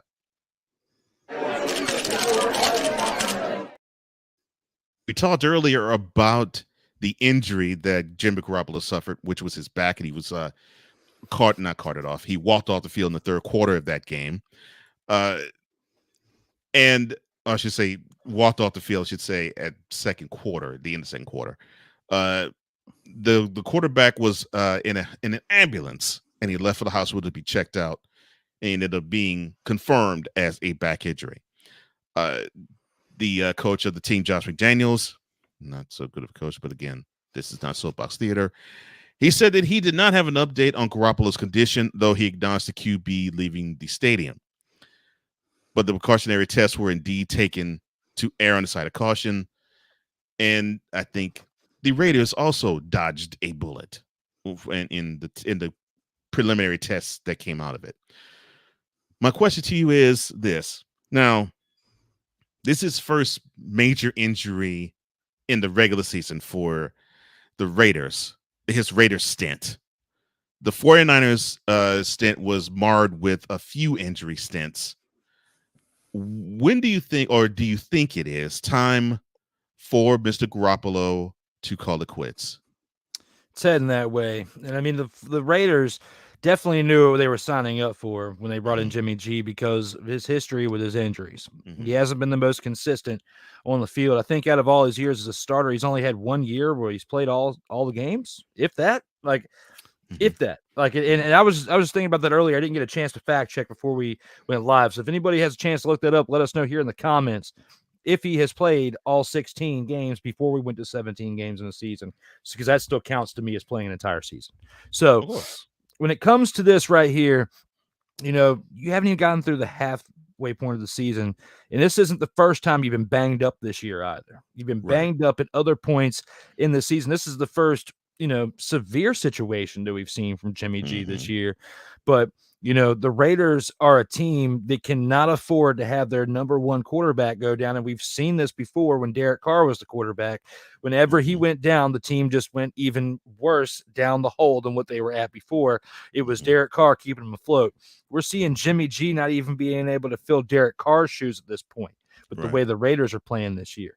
So if this back injury is a little bit worse than what they're alluding to, if it's something that he can't bounce back from this year and he's out the rest of the year, it's time to hang it up. If you're on the IR the rest of this year for that back injury, that means it's time. Your back is, besides your legs, is one of your most important parts of your body, besides your brain, because everything, your whole foundation, the structure goes through your back. Okay. So, and your skeletal stuff and all that stuff, not trying to bring health and all that stuff into this, but that's basically what it is. So if you got a bad back and you're trying to play football, and sciatica and all that plays an effect to it too. If you got into it too, because someone who has sciatica right here, I can tell you it's not fun. Okay. No, it is not fun at all. So those nerves, when the nerves get pinched, oh yeah, it is not fun. And it affects your legs. It affects everything. And especially on those real cold days. And you're trying to play quarterback out there on a really cold day, and you got your sciatic nerve acting up that day. And you might as well hit in that area. Nope. You might as well hang it up and give it to QB2 at that point, because if you got this bad of a back injury right now at this point, you might as well let the next man up. And it was Aiden O'Connell's backup. Is that his name? Aiden something. I can't remember his name or whatnot. That was the backup or whatnot for the the backup for Sunday was actually Brian Hoyer. Okay, because they got him on there, but they threw the younger kid out there before, and I think that's they did. They did. We already saw there wasn't enough coming from that situation right there, and Brian Hoyer didn't do enough to keep things rolling, rock and roll, except for they did get the victory because Jimmy G set the tone in there. But you can't always guarantee it if Brian Hoyer starts next week. Okay. Right. So at this point in the year, depending on how severe the news is, what's the actual report with that too? Like, that's one thing I didn't get a chance to look at before we went live. What is the actual report on Jimmy G for his back? Like, is it disc related, muscular? What is it?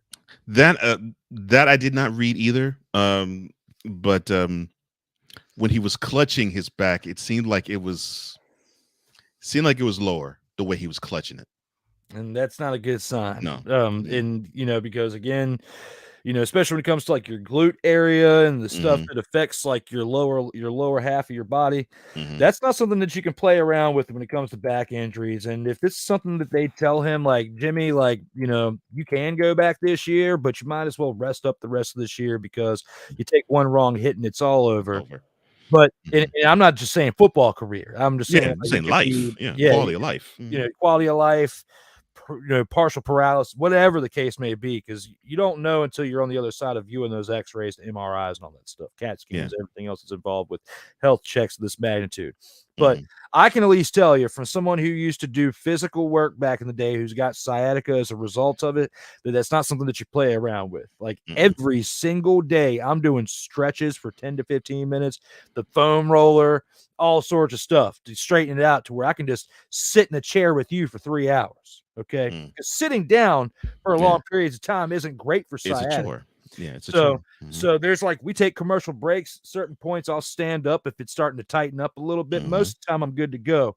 But if I don't get that rolling section in, a heating pad session every now and then, in chiropractor and all that stuff too. Mm-hmm. Jimmy, you might have just signed yourself up for a different part of your life that you were not privy to until this past weekend. Oh man, I hate to hear that. And that changes things up. It does. Yeah, it does. And to your earlier question, he did complete 2019. He played all 16 games that year, and he played 15 games in the 2021 season. Of course, that was not all of the games they played, but he had those two as glaring understandings of he played that many games in the season. The rest of them, well, he did play 11 last year, but the rest of them, we're talking like 6, 3, 6, 5. It's pretty much that. I mean, 15 is respectable, but still, out of your entire starting career. And that's why I knew it was only one. I just couldn't remember which season it was. It was the Super Bowl season 2019 for them. Out of all your years that you have played as a starting quarterback now, it's been several years now at this point, and you only have 1 year where you completed all 16 games, and the Vegas Raiders shelled out the amount of money they did for you. That just goes to show what poor investment this is at this point of the year. You're not even through the halfway point of the year, and we're already talking about Jimmy G potentially needing to call it quits. That's sad. Well, in terms of investment in the Raiders, we are talking about bowl cut.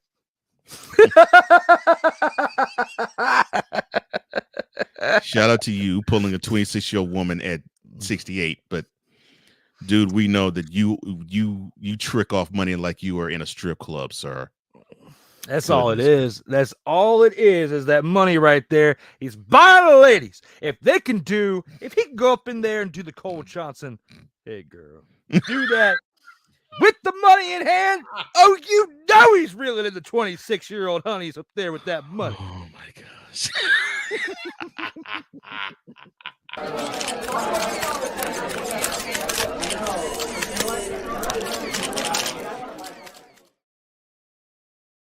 Total Football Talk.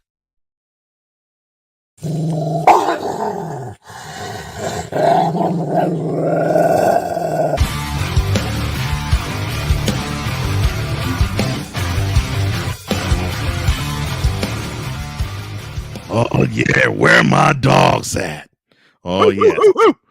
It is time now to award the grand champ for week 6 of the 2023 NFL season. And for Drew's choice, go right ahead, sir. No, I felt bad for not picking him recently.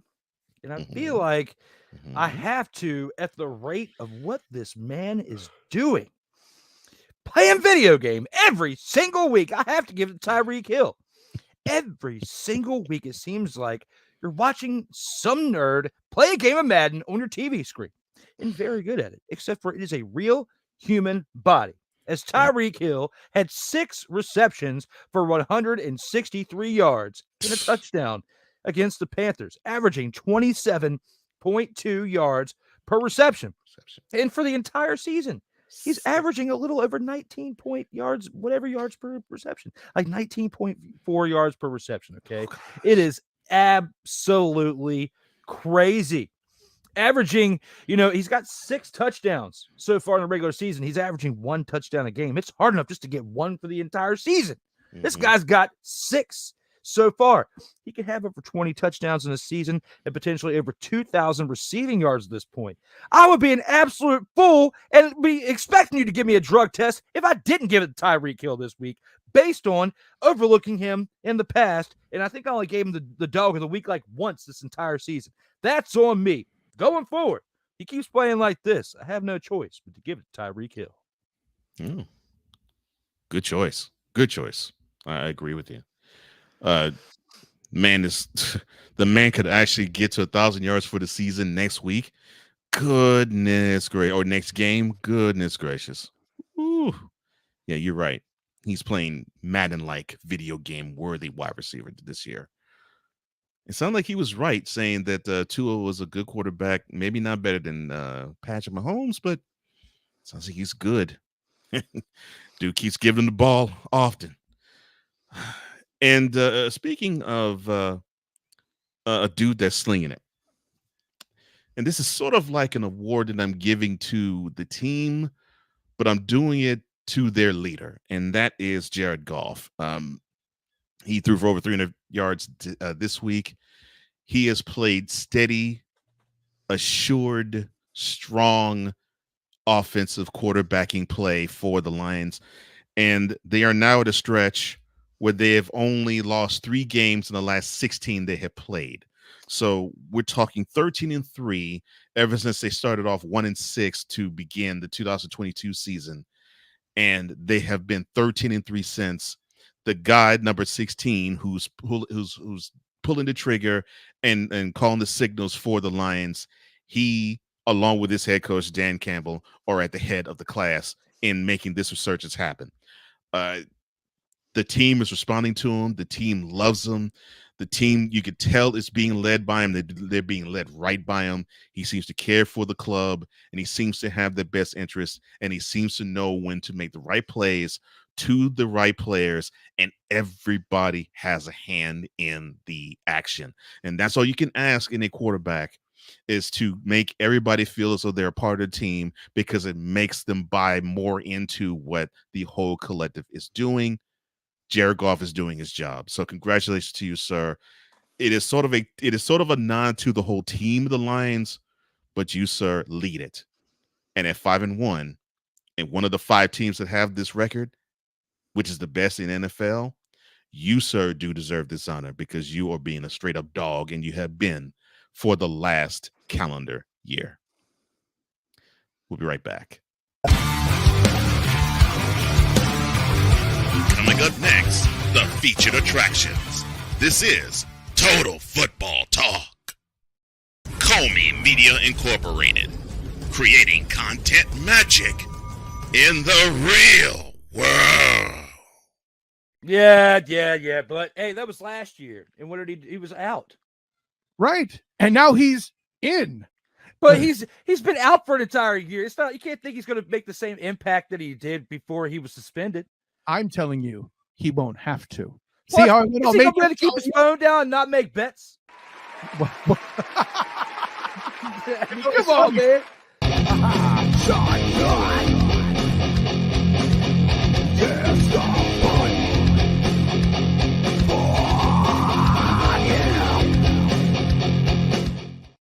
Hey, ladies and gentlemen. Hey, look. Hey, stop playing games. Y'all already know. Go ahead and toss him some Willie Bucks. Ain't nobody playing around.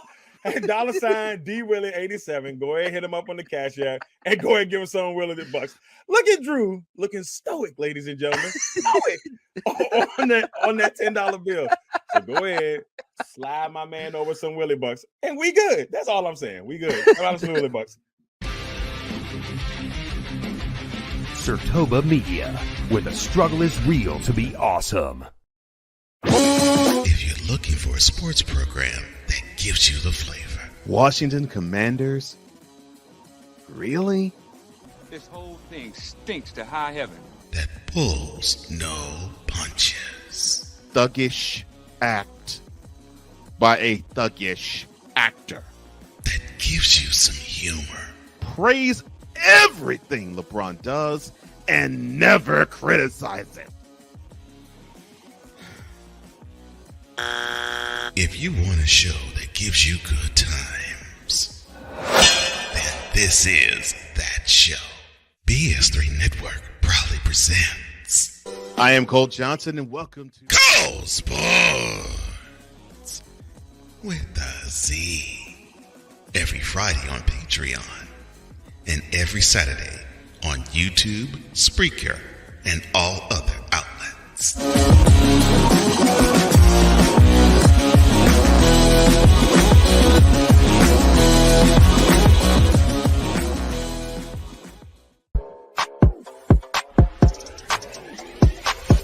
Sertoba Media, where the struggle is real to be awesome.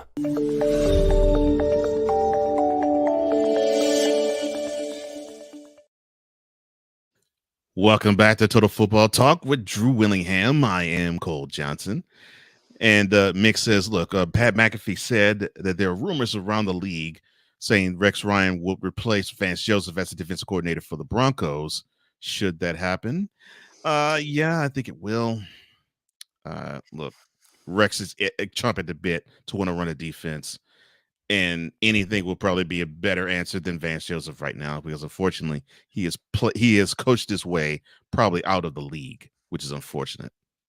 The thing with Rex Ryan knows he's been removed from football for so long now. Like, That's true. He's been sitting behind the desk and giving his take on stuff. Last time he was in the league was when he was the head coach of the Jets, right? Yeah, that's correct. So, or wait, no, did he go to the Bills after the Jets? Oh, that's right. That's right. He did. He went to the Bills. He went to the Bills for a little bit, but that's still been over 5 years that's still a since long he was time last ago, in the league. Mhm. And football has changed, in the past 5 years. Some schematic parts of it's changed. I don't know if Rex Ryan would be able to keep up with today's flow of it. I mean, his brother's out of the league now, isn't he? Isn't Rob out the league now?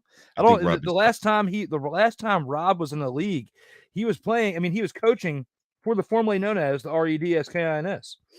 So when I look at this right here, Rob's been out of the league now. I'm looking at it right now. Oh, my apologies. He's a senior defensive assistant for the Las Vegas Raiders. But again, that doesn't tell me that the Ryans deserve to be running a defense. Okay. If Rex wants to get from behind the desk and be an assistant, by all means, go right ahead. But when you've been out of the league since 2018, 2016, the last time he was the head coach of the Bills was in 2016. Just looked it up. So it is now, by next year, it will be 8 seasons since you were a part of the NFL, and you want to come back and run a defense. You think that after 8 years of just talking behind the desk that you can do better than Vance Joseph?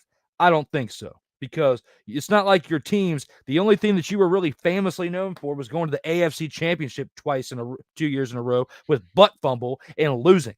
Okay. So other than that, you do that and you go to the Buffalo Bills and they don't do much in your 2 seasons as a head coach there. What makes you think in your entitled little mind that you are ready to come back and be a defensive coordinator for the Denver Broncos, that I don't care if you get Jesus Christ himself, you are not going to get better on that defensive side if you want to bring in somebody else like Rex Ryan, who's been gone for 8 years? It's not going to work. This team needs a complete overhaul, and it starts with the quarterback. Yeah, and I think he's gone at the end of the year. This is sort of reminiscent of Mike Nolan.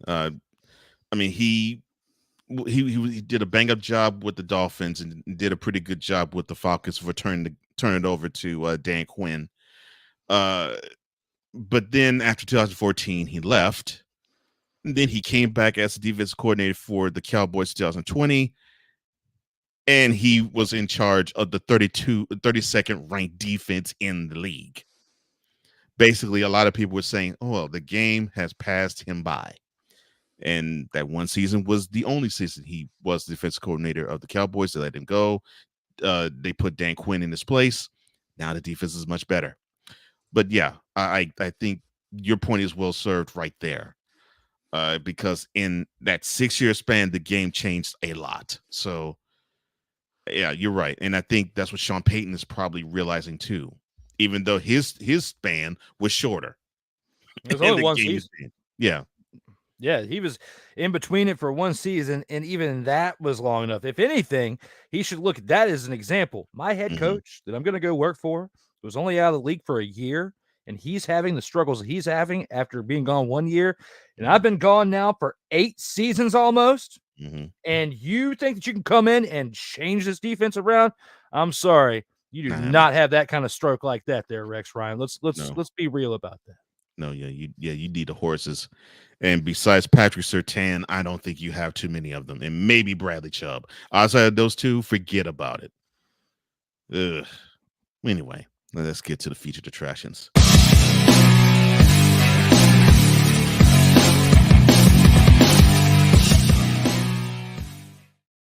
All right, if you're new to the show, this is where we feature 3 games of the week, and we separate them from the rest. And the first one would be, you would think, well, Cole, maybe this isn't a featured attraction type of game, as the Chargers travel to Arrowhead to play the Chiefs. The Chiefs are favored by 5.5. And the reason why I selected this as a featured attraction game, normally the games in LA are real close. And yes, I did say this game is in Arrowhead. The last 2 Arrowhead games have been decided by less than a field goal or less, you should say. 30-29 2 years ago in Arrowhead, that was the Chargers beating the Chiefs, and 27-24, the Chiefs beating the Chargers. So when these two teams play, they play very close, tough games. Kickoff is at 4:25 p.m. in the Missouri city of KC. Let's start with the Chargers first. I love Brandon Staley. I think he is the patron saint of coaching. I think the sun rises and sets on him. I don't think there's anything that he can do wrong in the coaching profession. If you believe that any of that, then son, I got some land in Manhattan that I can sell you. Come on, man. This man needs to hear. You're fired. So fast it makes anybody's head spin. But my question to you about the Chargers: do you think the players can overcome, and not just Staley, but any other coaching too, deficiencies they have on the team?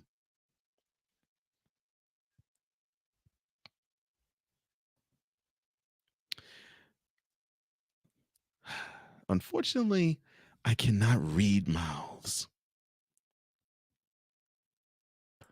I don't know how that. I didn't even click mute. I don't even know how that happened. Okay. StreamYard messing with me again. So let's try this again from the top. Go ahead, sir. My man doesn't know how to read mouths, and neither do I. So I can't fault him for that. When it comes to this right here in the question that Cole asked me, I feel like they can overcome this, but not this week. Not this week. Not against the Chiefs. I feel you.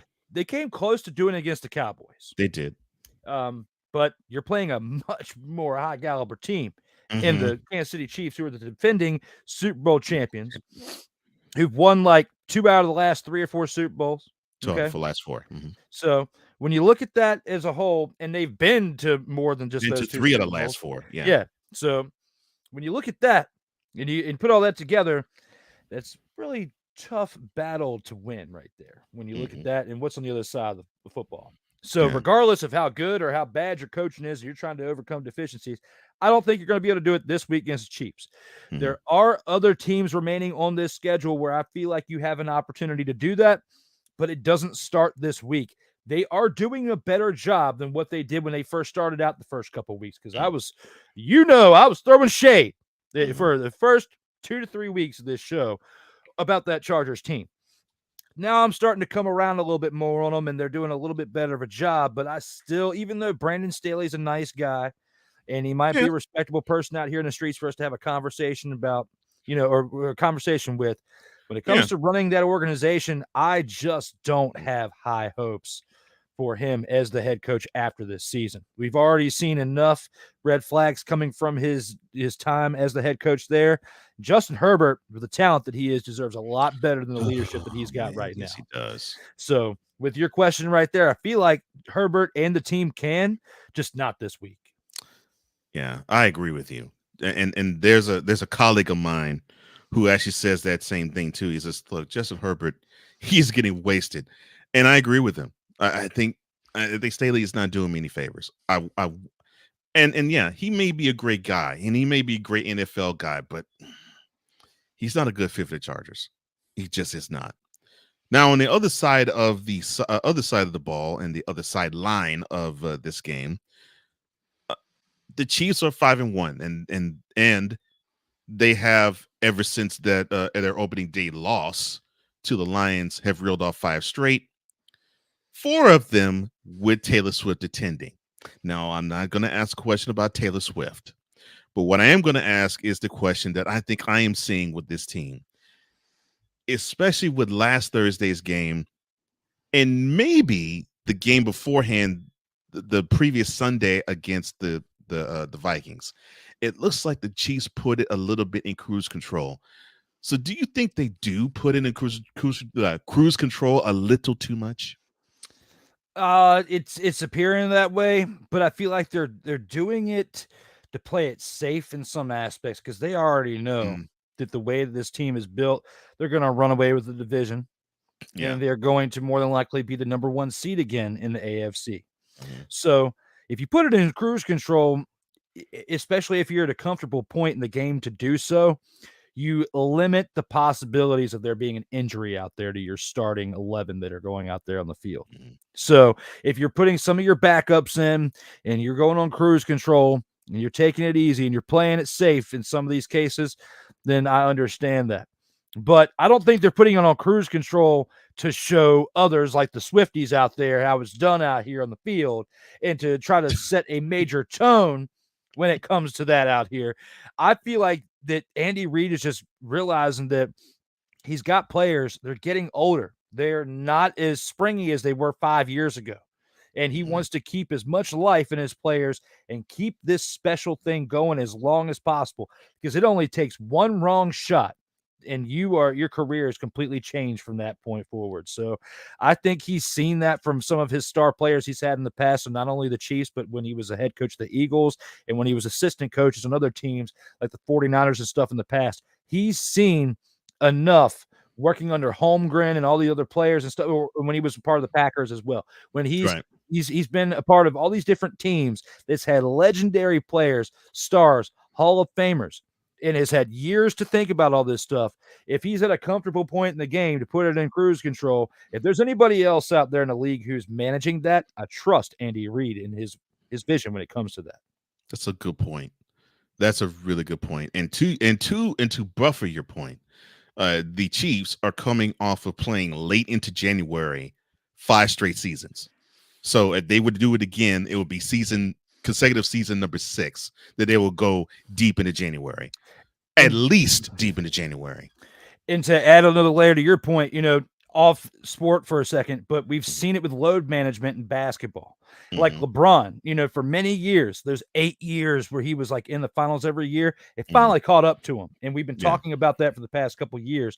We don't want to see that transition over to a game that's already physical enough as it is. It's not as physical as it used to be because, again, for the airwaves, they've pacified things when it comes to certain rules. But when you think about it, they still take hard enough shots as it is, and you have to protect them as much as possible, and especially when you're paying them the kind of money like $500 million like Patrick Mahomes is getting, and he deserves it for the things that he does out there and for what he gives back to Kansas City and Missouri and everything. But you still have to protect your investment, because what good is all that money you're paying somebody if they can't produce on the field because you didn't take the moments like these to protect them? Good point. That's a really good point. So you already put your prediction in. You say the Chiefs is going to take it, which I agree. I am with you. The Chargers are the only team to me in that division that seems to give the Chiefs a game. And I think they will give a tougher effort against them when they again play in LA. In Arrowhead, I think the Chiefs will have an easier, but I don't want to say easy. They'll have an easier time with the Chargers. And also to your earlier point, the Chiefs already have a 2-game lead over the Raiders, and they haven't even played them yet. So the chances of them actually sowing this division before we get into the middle part of December, or maybe even the beginnings of December, are very real, because they are a tough team, especially in the American Football Conference Western Division. All right, to the next game. And this one, I think, is the one that I'm looking forward to the most. The Lions at 5-1, they are traveling to Baltimore to play the Ravens at 4-2. Now, the Ravens are the home favorites at 2.5. Kickoff is at 1 p.m. on Sunday. And let me look at the Lions first. So we talked about the Chiefs. The Lions' most impressive victory still to this day, actually, is against the Chiefs in Arrowhead. They're only one bad quarter away from being undefeated at 6-0. But of course, they did lose to the Seahawks in overtime, 37-31. Besides that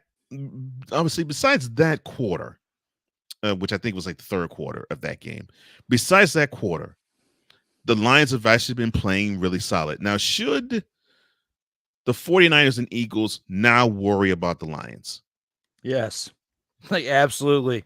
The way, and especially when you see Dan Campbell's message at the end of that game the other day with the $5 bill and Abraham Lincoln, and seeing the team get, hyped up as they were, based on that. And you can tell that he provides a huge spark to this team and has for the past couple of years. We've been talking about the rise of the Lions. The fact that a lot of, expert insiders have got this team inside the top 5 and inside the top 3. I was talking about it earlier.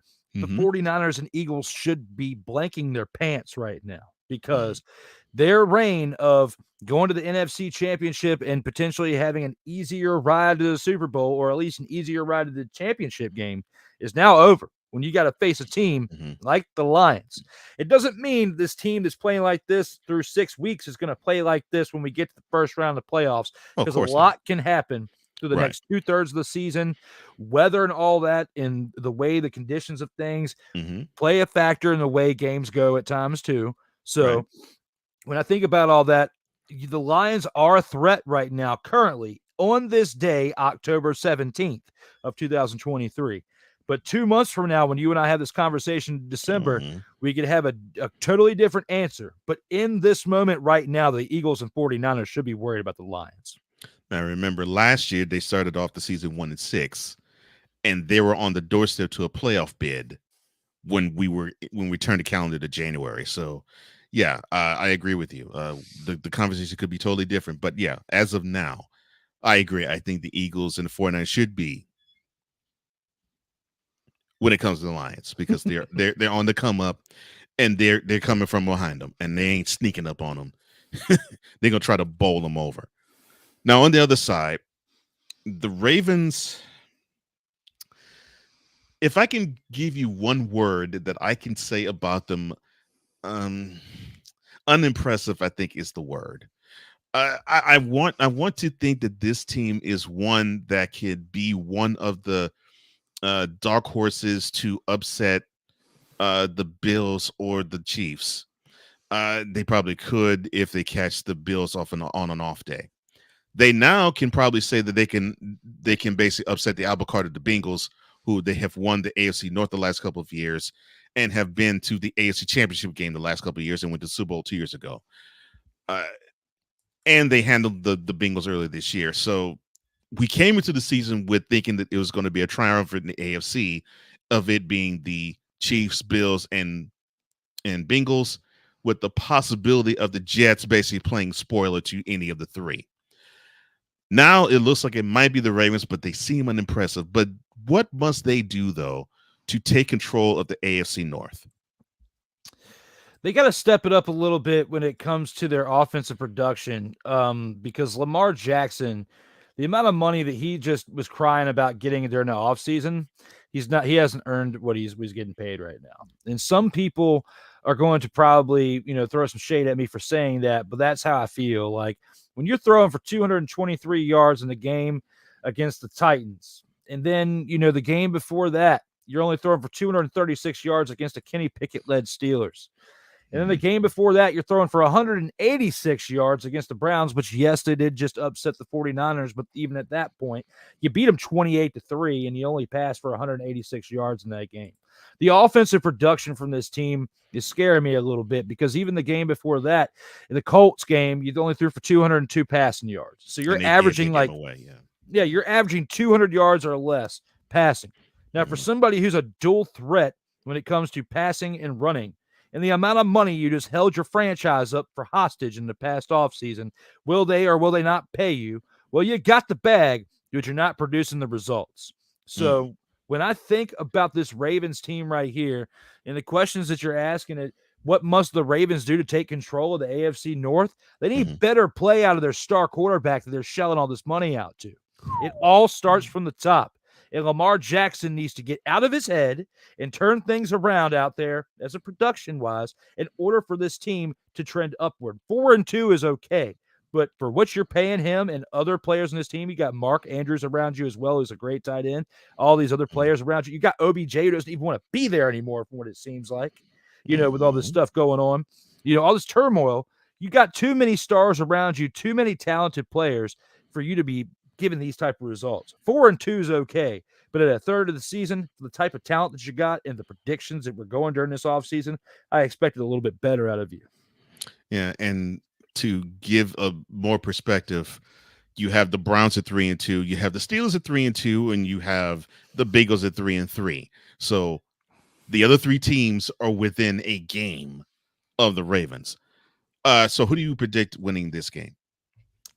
It's tough. This one is tough because the beginning of the year, I'd tell you the Ravens were going to easily beat the Lions. Right. And I'd probably be wrong with saying easily just because what we've talked about in the past couple of years of them on the come up. Okay. Right. And then seeing the results. But the way the Lions have been playing and the way that we've been just talking about the leadership of Lamar, unless Lamar Jackson leads this team to the type of MP for production wise from him, unless he comes out there playing like MVP season Lamar Jackson this game against the Lions are going to beat them. They are going to beat them by at least 10 points this weekend.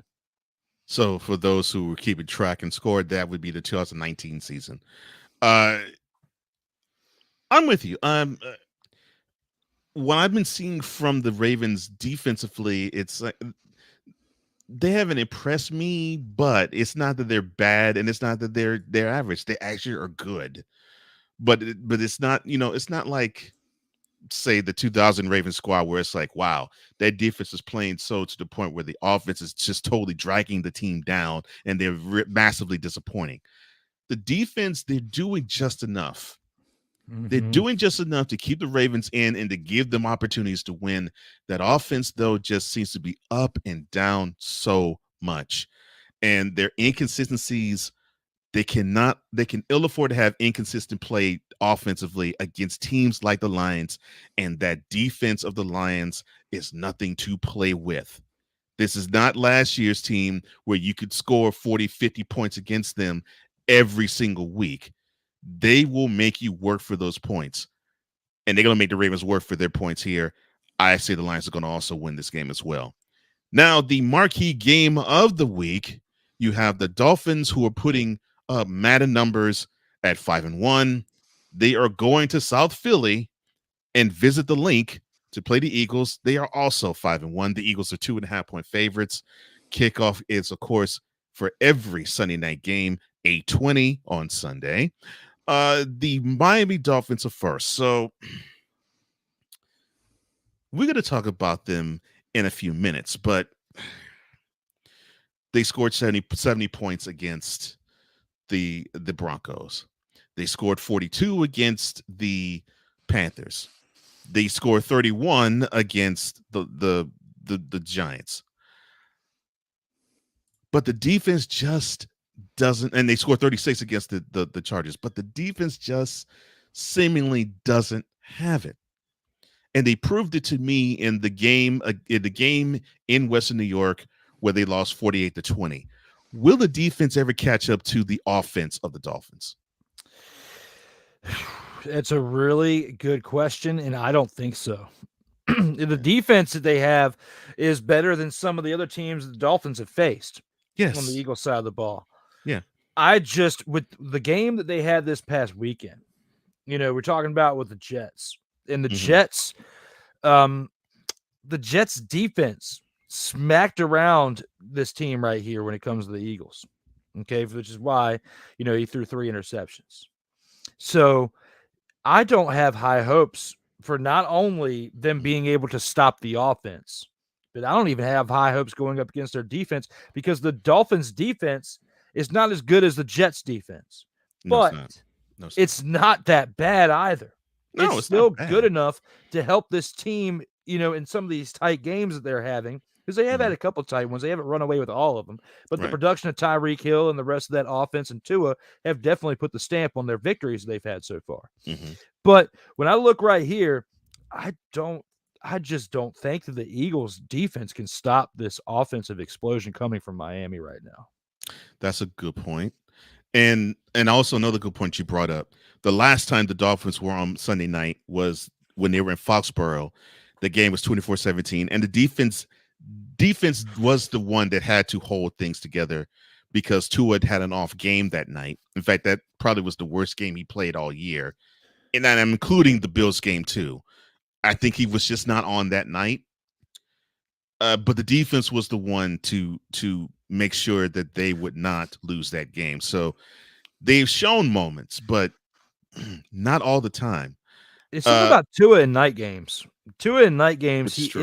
he isn't really at his best. He does the best during the day, it seems like, from what I've gathered. Yeah.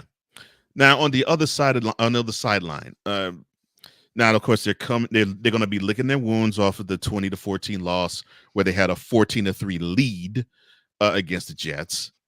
Now they're at home and they are playing a team where they got to be all in 11 strong on the defensive side for sure.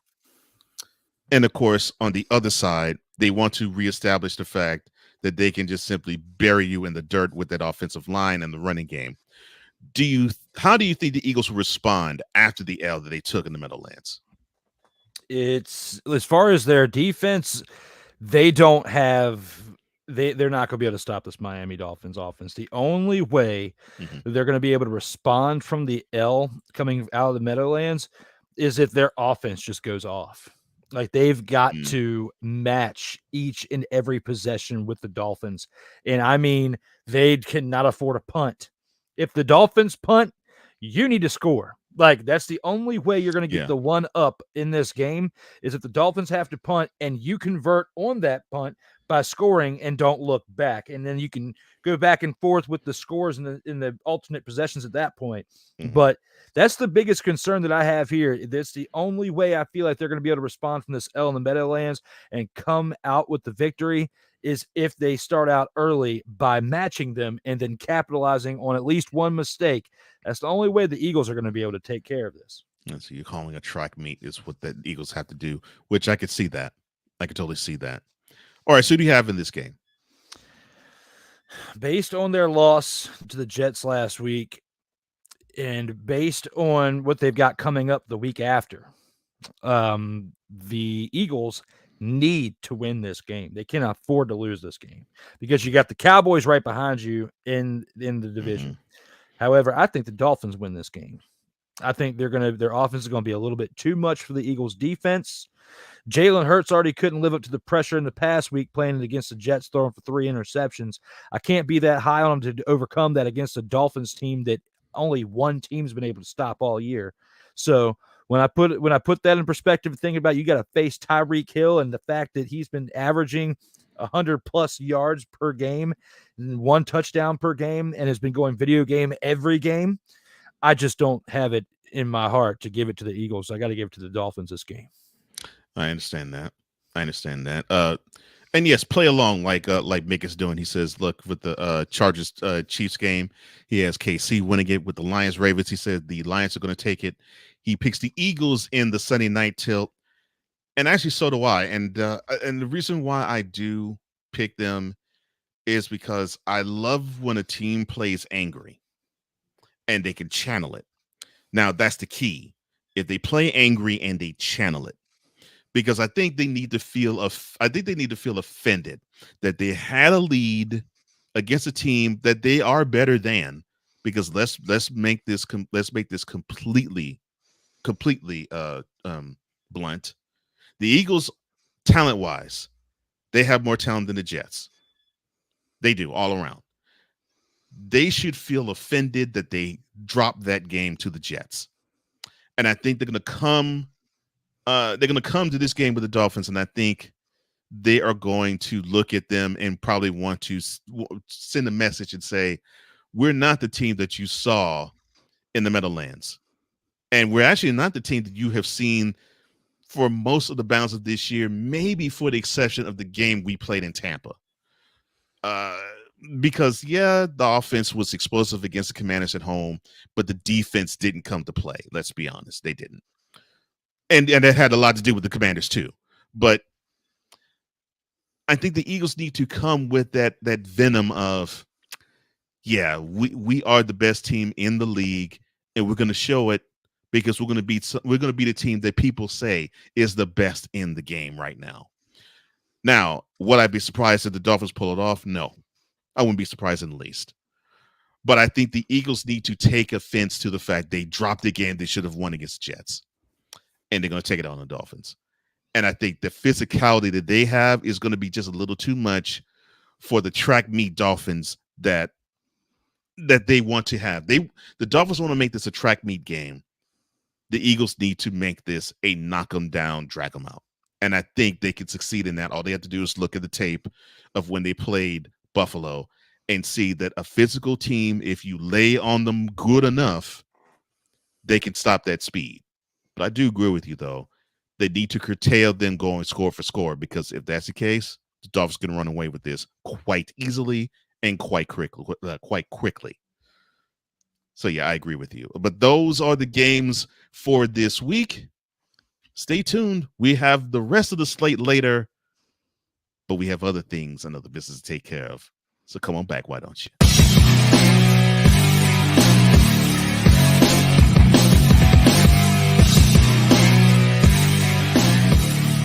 Next, the chopping block and snowflake of the week. This is Total Football Talk. Join Ryan McCarthy. I became a Jets fan because Kurt the Frog was my favorite Muppet because he was green, and the Jets wore green. That's how I became a Jets fan.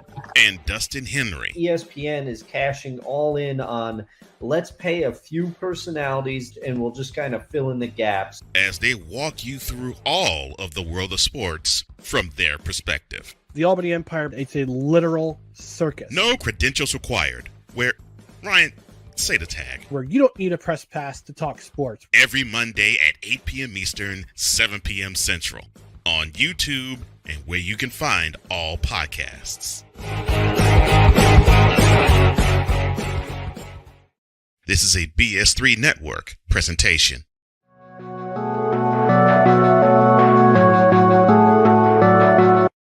I want to do a TED Talk, but I don't have anything to talk about yet. I'm getting there. Life is for the living. We're not here that long. You can learn anything you want to learn without any money spent. What do I really enjoy? What do I really want out of life? I am your host, WIZE. Are you in a life-holding pattern? Well, this is for you. Welcome to the Stuck in My Mind podcast. Live every Monday, Tuesday, and Wednesday at 4 p.m. Central.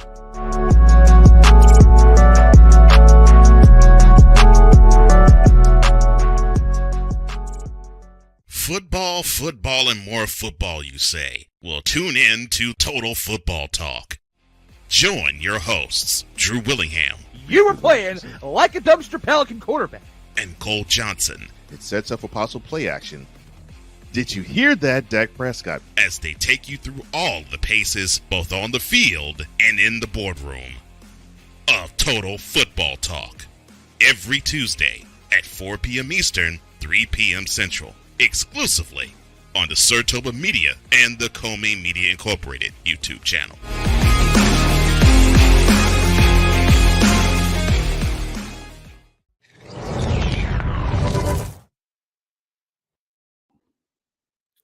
Welcome back to Total Football Talk.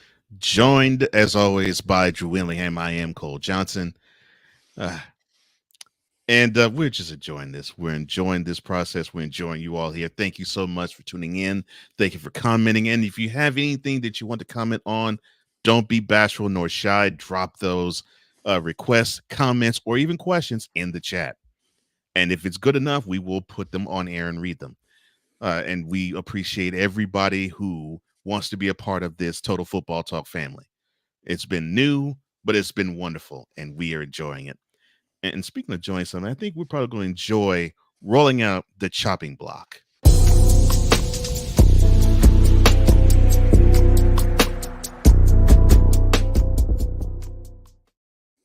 Now, we sort of teased this in the featured attractions portion of the program, but the Dolphins defense found themselves down 13-0, actually 14-0, before the first quarter was over. And the biggest key to the win that they've had, it was considered not panicking. It was considered that, let's not get too down. Let's stay calm. Let's play within ourselves. And, of course, then they responded, and they went 42-7 the rest of the way.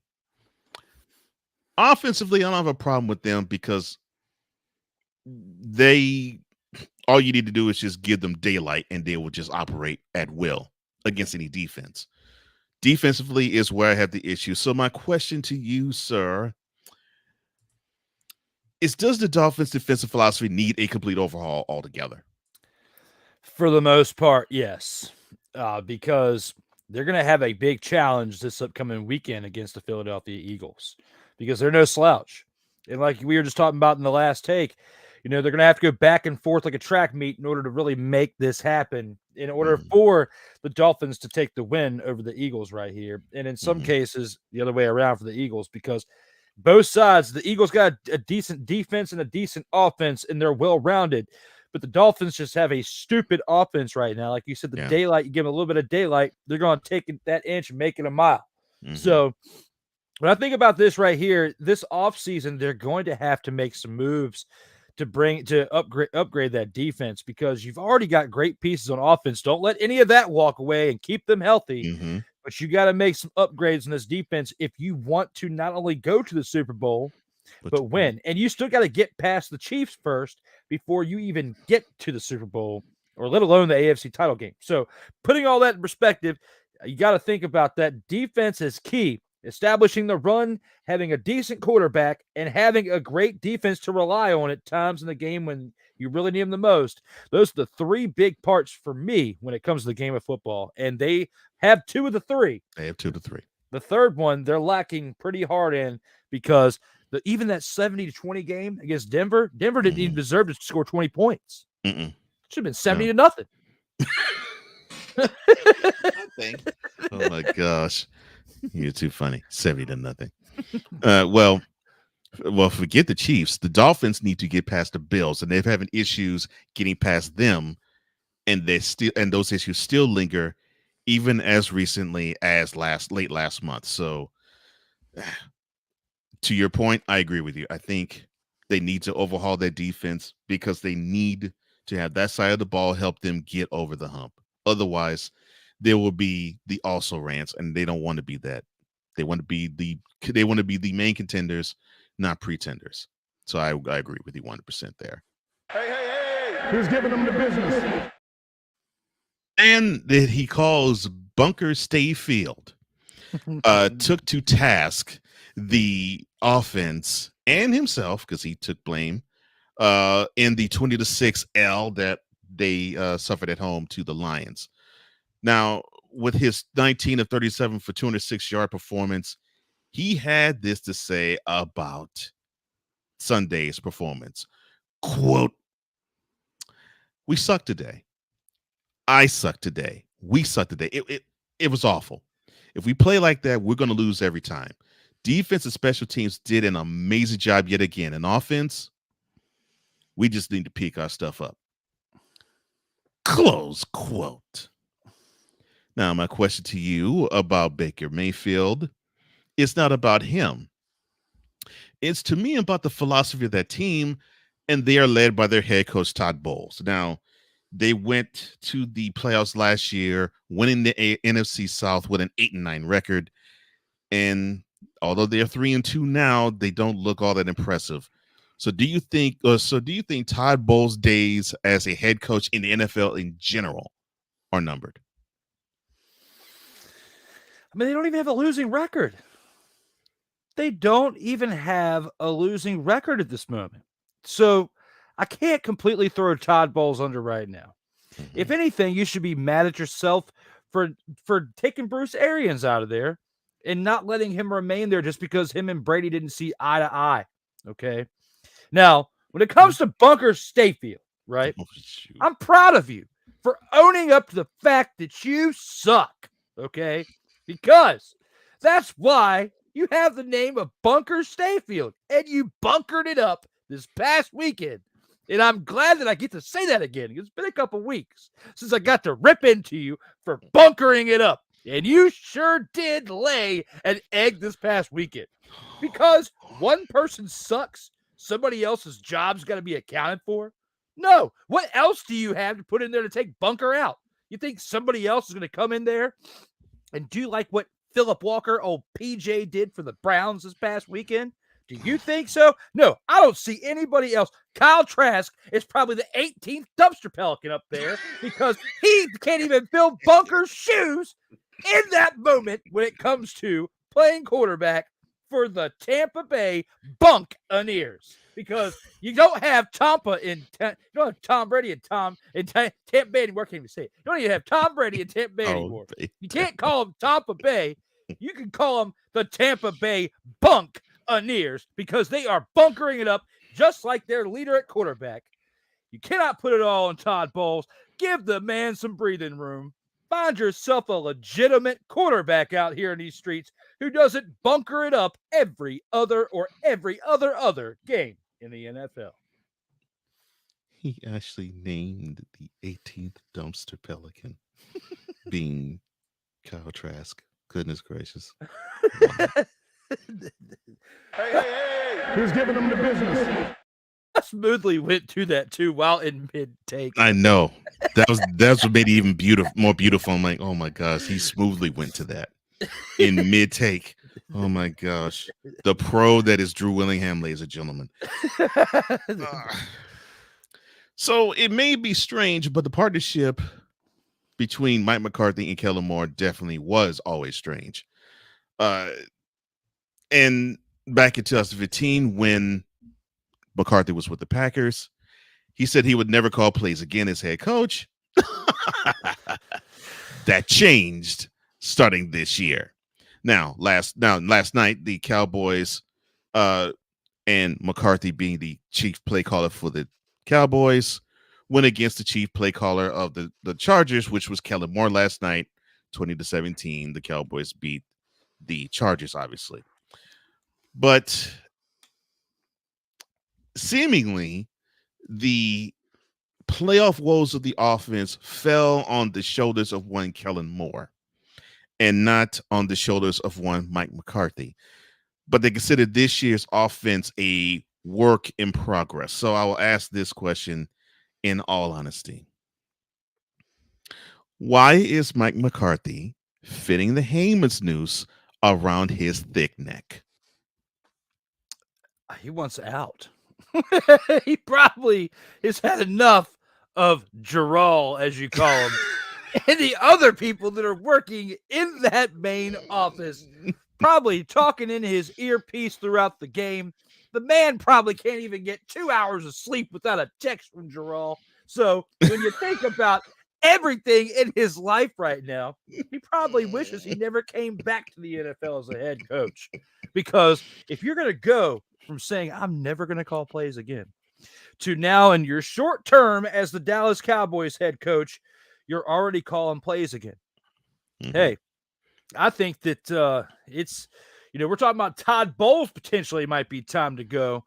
And that question might be asking, when is it time for Mike McCarthy to go? Because, 4-2, that record, it's okay, but it's not good enough for old Gerald.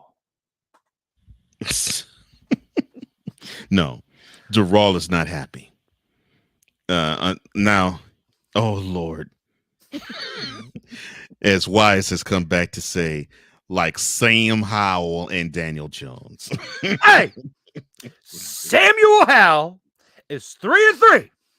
And the last time I checked, when it came to our predictions on In or Out Sports Debate episode 99, someone is right and someone is way wrong. And the one who's right is talking right now. Wow. Oh my gosh. I still love you, Wes. If the Giants actually end up 1-7, oh my gosh. You'll never hear the end of it. I know I will never hear the end. From both of you. That's the sad part. I won't hear the end of it from you, and I won't hear the end of it from Wise, because I do shows with the both of you. And I know I'm gonna hear it. Stuck in the middle. Yes. I am like that song. Yeah. Close to left of me, jokers to the right. Here I am, stuck in the middle with you. Yeah. Yeah, that's where I am. Goodness gracious.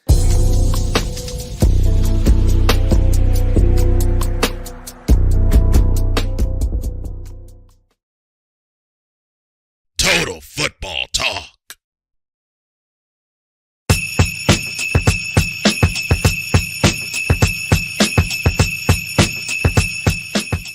No, it's not the Christmas season yet, but it is time for the snowflake of the week, where we award the person who is soft, who is horrible, who is just not worthy of credit.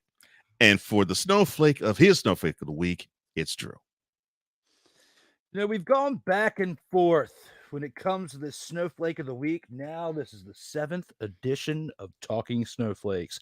One of my favorite segments of the week when it comes to talking about a snowflake. You cannot get upset when someone is on your airwaves talking about someone absolutely playing like one of the biggest dumpster pelicans you have ever seen. When it comes to the snowflake of the week, I had a toss of the coin. Yes.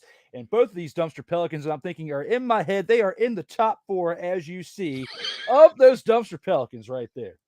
But I had to literally flip a coin when it comes to who is going to be my snowflake of the week, because they both seemed very snowflake-esque.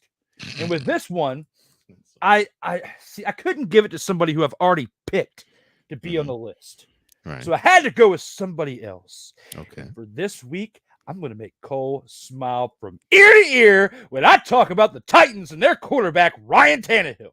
Oh. When you are 8 of 16 for 76 yards and a whopping interception, Ryan Tannehill, the savior of Tennessee, coming up in here and doing what he did a few years ago and being this great quarterback that was overhyped, way overhyped, severely overhyped. We've been talking about it before that season even ended. And look at where we're at now.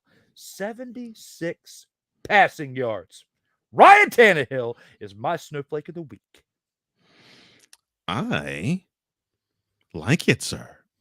I like it a lot. Yes. I know I'm biased. I don't care. I like it a lot. I like that a lot. Get better and heal up, Ryan. But yes, you have not played all that great this year. And I owed you one just in case you don't make it back. Well, I hope he does. All right. Yeah. Now, mine is not going to be on the field. Mine is going to be on the sideline. And yeah, I could choose somebody on the Panthers. I could choose somebody on the Broncos. I could choose somebody on the Titans. And I was thinking about choosing somebody on the Titans. And it actually wasn't going to be Tannehill, but I was going to pick somebody else. But I'm going to bypass them for now, because the person who's going to earn this distinction, Arthur Smith, come on down, sir. For those who don't know the name, he is the head coach of the Atlanta Falcons. And you, sir, you have a hard dilemma on your hands, because you have the ability in a weak division to own it. Yet, the team that you were going to be playing next is 3-2. Your biggest rival is the same as you, 3-3. And of course, you can simply say to the Panthers, but you're acting as though you don't want the division. Why? Because you have made some boneheaded decisions. The most of which is making Desmond Ridder in Sunday's game throw the ball 47 times. Now, you can say, well, but Cole, he did throw for over 300 yards in that game. Yes, I give you credit. He did. But he threw 3 picks. You should know better than that by now. Now, I'm going to take up for my partner here. You have a quarterback, to me, that I think could guide this team better than Ridder. And I get Ridder needs the reps. He needs the time.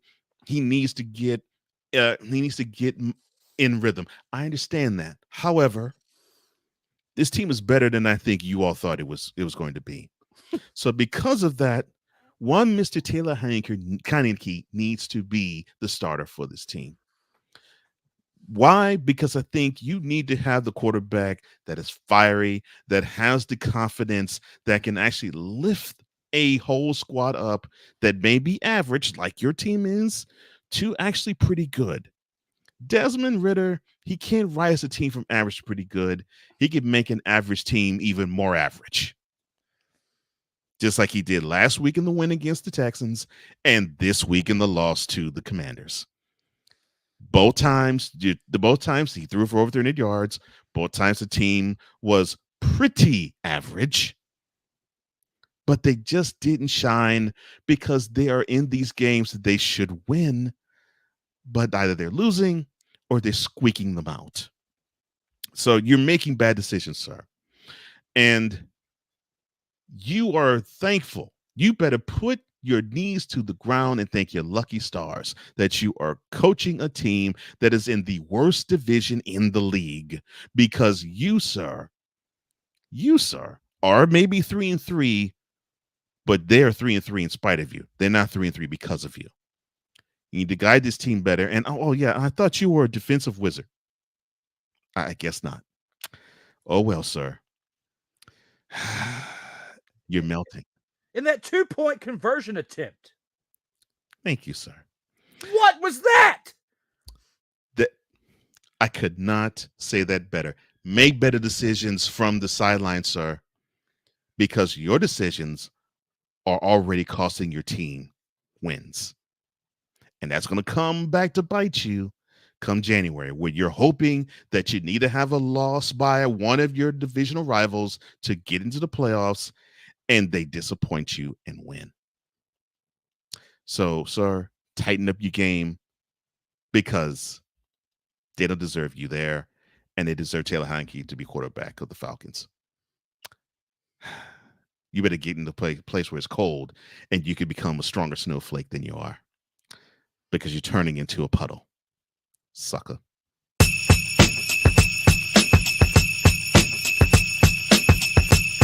The 2-minute drill is next. This is Total Football Talk. Hey, Eagles fan. Join my man Cool McCain and a host of others as they break down every single game, every single week in an objective manner, and also from a fan's perspective as well. Remember, this cast feels just like you. Nobody likes you. And you don't care. Fly, Eagles, fly. Eagles Elite Podcast. Every Wednesday at 8:30 p.m. Eastern on YouTube and other podcast outlets.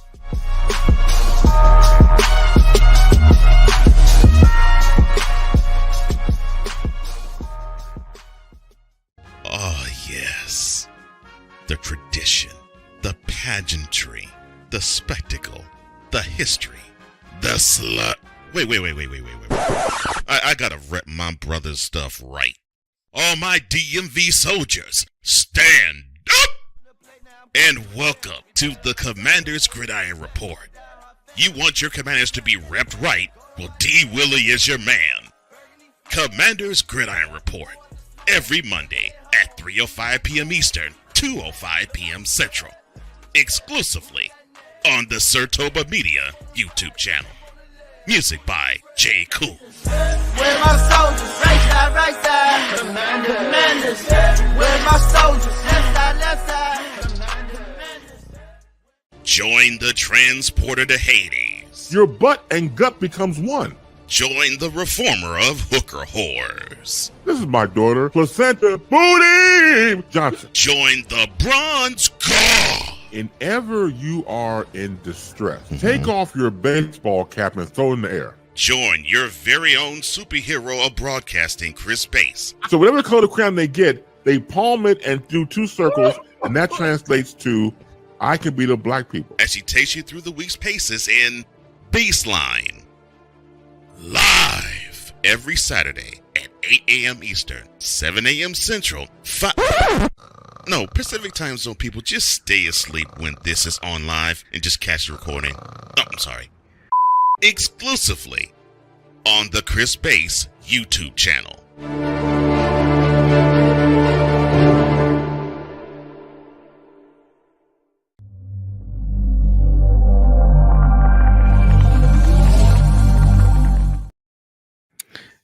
And now we have made to the home stretch of Total Football Talk with Drew Willingham. I am Cole Johnson. And quickly to the for the feedback zone. Mick says, look, slow your roll and stay in your lane, Drew. What I do? Mick. Oh my God. What did Ike say about the underworld? I got that. I got that. Why it says, look, we both know your team will be the one that will let you down, and we'll of course touch on that later on in this segment. Wise. Stop it. Get some help. And that was a slight to you, and here's the slight to me. Bias? No, not you. Yes, me. Yes, I would love for the Titans and its stadium and its practice facility to be buried 6 feet under. Yes. What? Yes. There isn't a bias at all. Because I rooted for this team when I was a child and they betrayed me. There isn't a bias at all. No. Ike Dawson, he says, look, the Titans look like a team possessed by the elves of the underworld. And he says, look, stay in your lane, Mickey. I can't tell you how many of my productions, the two of them go back and forth about staying in their lane. Like, they're policing each other, but nobody's doing anything. That's hilarious. Oh, that's great. Oh, I love you guys. Thank you for the energy and thank you for the comments. Keep them up. We love you guys. Seriously. Oh, my goodness.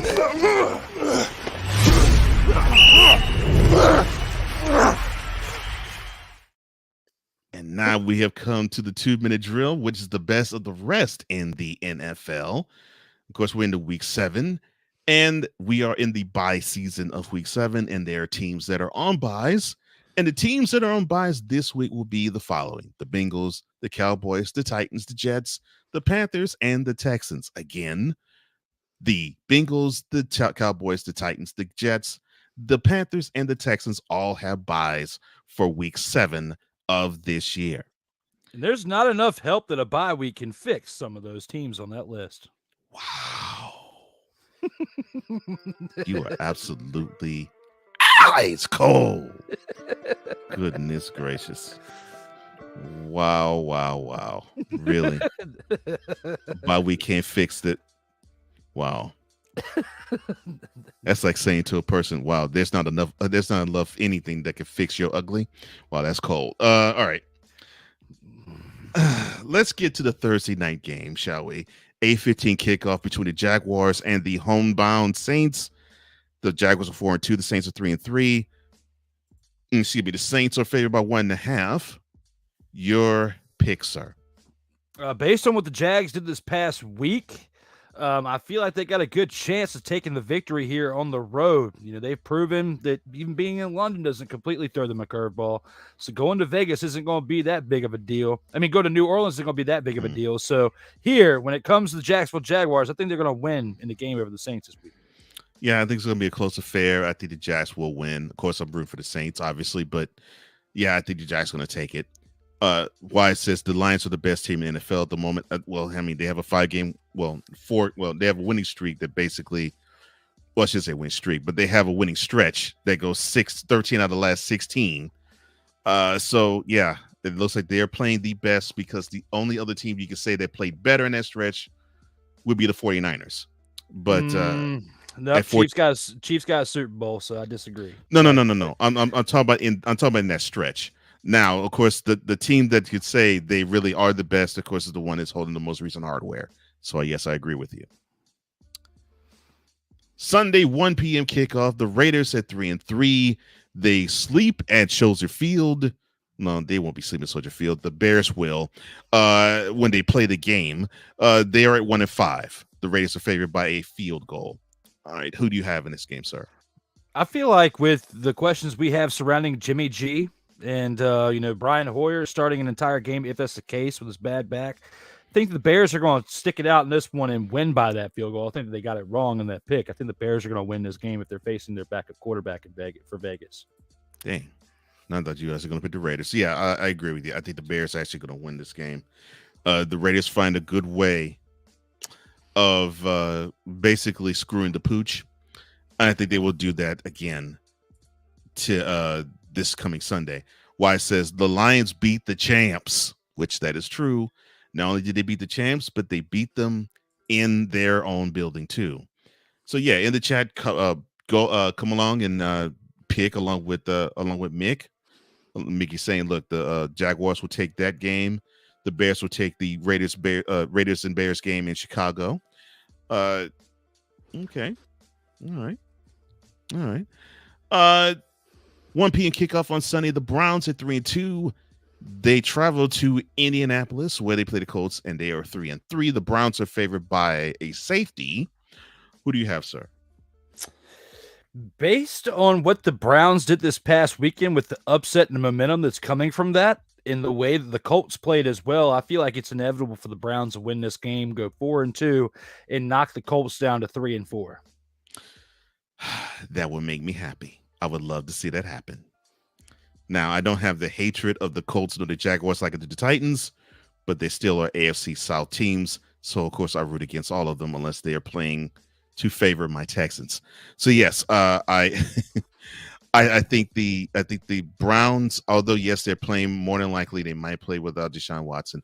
I think they defensively can handle the Colts, even though they are playing in Indy. Wise says, look, no Fields, no chance. I agree, except we're talking about Bowl Cuts team. Mickey says the Browns, and also Wise says the Browns. Thank you. I agree with you both, and so does Drew. Sunday 1 p.m. kickoff. Bills are favored by 8.5 as they travel to Foxborough. As the 4-2 Bills play the 1-5 Patriots. Who do you have, sir? The Patriots will match a record that another team I'm about to discuss will match, as they will go 1-6 after this game with the Buffalo Bills. The Bills will be 5-2. Patriots will be 1-6 and join an elite group that will be 1-6. I actually think the Patriots should be rehearsing right now for the offseason because they are.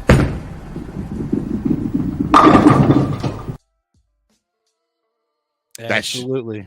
That should be the Bills all day and all night long. Mickey and Wise say the same. This, I think, should be a no-brainer. Another 1 p.m. kickoff for Sunday. Your Commanders, Drew, at 3-3. They travel to the Meadowlands to play the Giants at 1-5. The Commanders are favored by a safety. Who do you have, sir? I have come this far, and I am not budging on my take. The Giants will be at home hosting the Commanders this Sunday. And a news flash to those of you who have been paying attention. The Giants are going to lose again, and they're going to be 1-6. And I'm sorry, I do not want to be the bearer of bad news. And you can put as many exclamation points on your comment as you want to, but it's not going to change the fact of what's going to happen, Wise El Jefe. The Commanders are going to win this game. They are ready. Look at Sam Howell managing the game. And no, not till 11:30 p.m. Eastern. I'm not going to do what your comment just said, because that's when I'm on my time. But I'm on Cole's time and podcast stream time, so I can assure you there are no roadblocks in this right now. I have been right so far. Your team is 1-5. Are they not? Or are they not? They are 1-5, and they only got to lose 2 more games, and I'll be right for the rest of the season. I hope that I'm right, but if I'm wrong, we've had one great run so far for these season, and it has been fun. And I hope, for my sake, that they get the win, that being the Commanders, this Sunday to prove my point just a little bit further. They are going to knock you to 1-6, and then we're going to see who will be the other's daddy at the end of that game. Oh my gosh! Oh Lord! Mickey says, "Stop smoking the marijuana, bro." Oh my goodness! Of course, Wise picks the Giants. Mickey pitches the Commanders, and Wise probably, in bizarre Wise form, says your team will be the ones to let you down. read that while you say that in the mirror to yourself, because that's what's been happening all year. You are the one that's 1-5, not me. I'm 3-3. It's still not easy, Street. It's not. I'm not boasting about being 3-3. But what I am boasting about is being correct. About 1-5. And I'm going to be right again this Sunday. And one game away from being right for the first 8 weeks of the season. For one team, at least. For just one team. But hey, I'm right so far. And I'm going to flex it a little bit. Oh my gosh.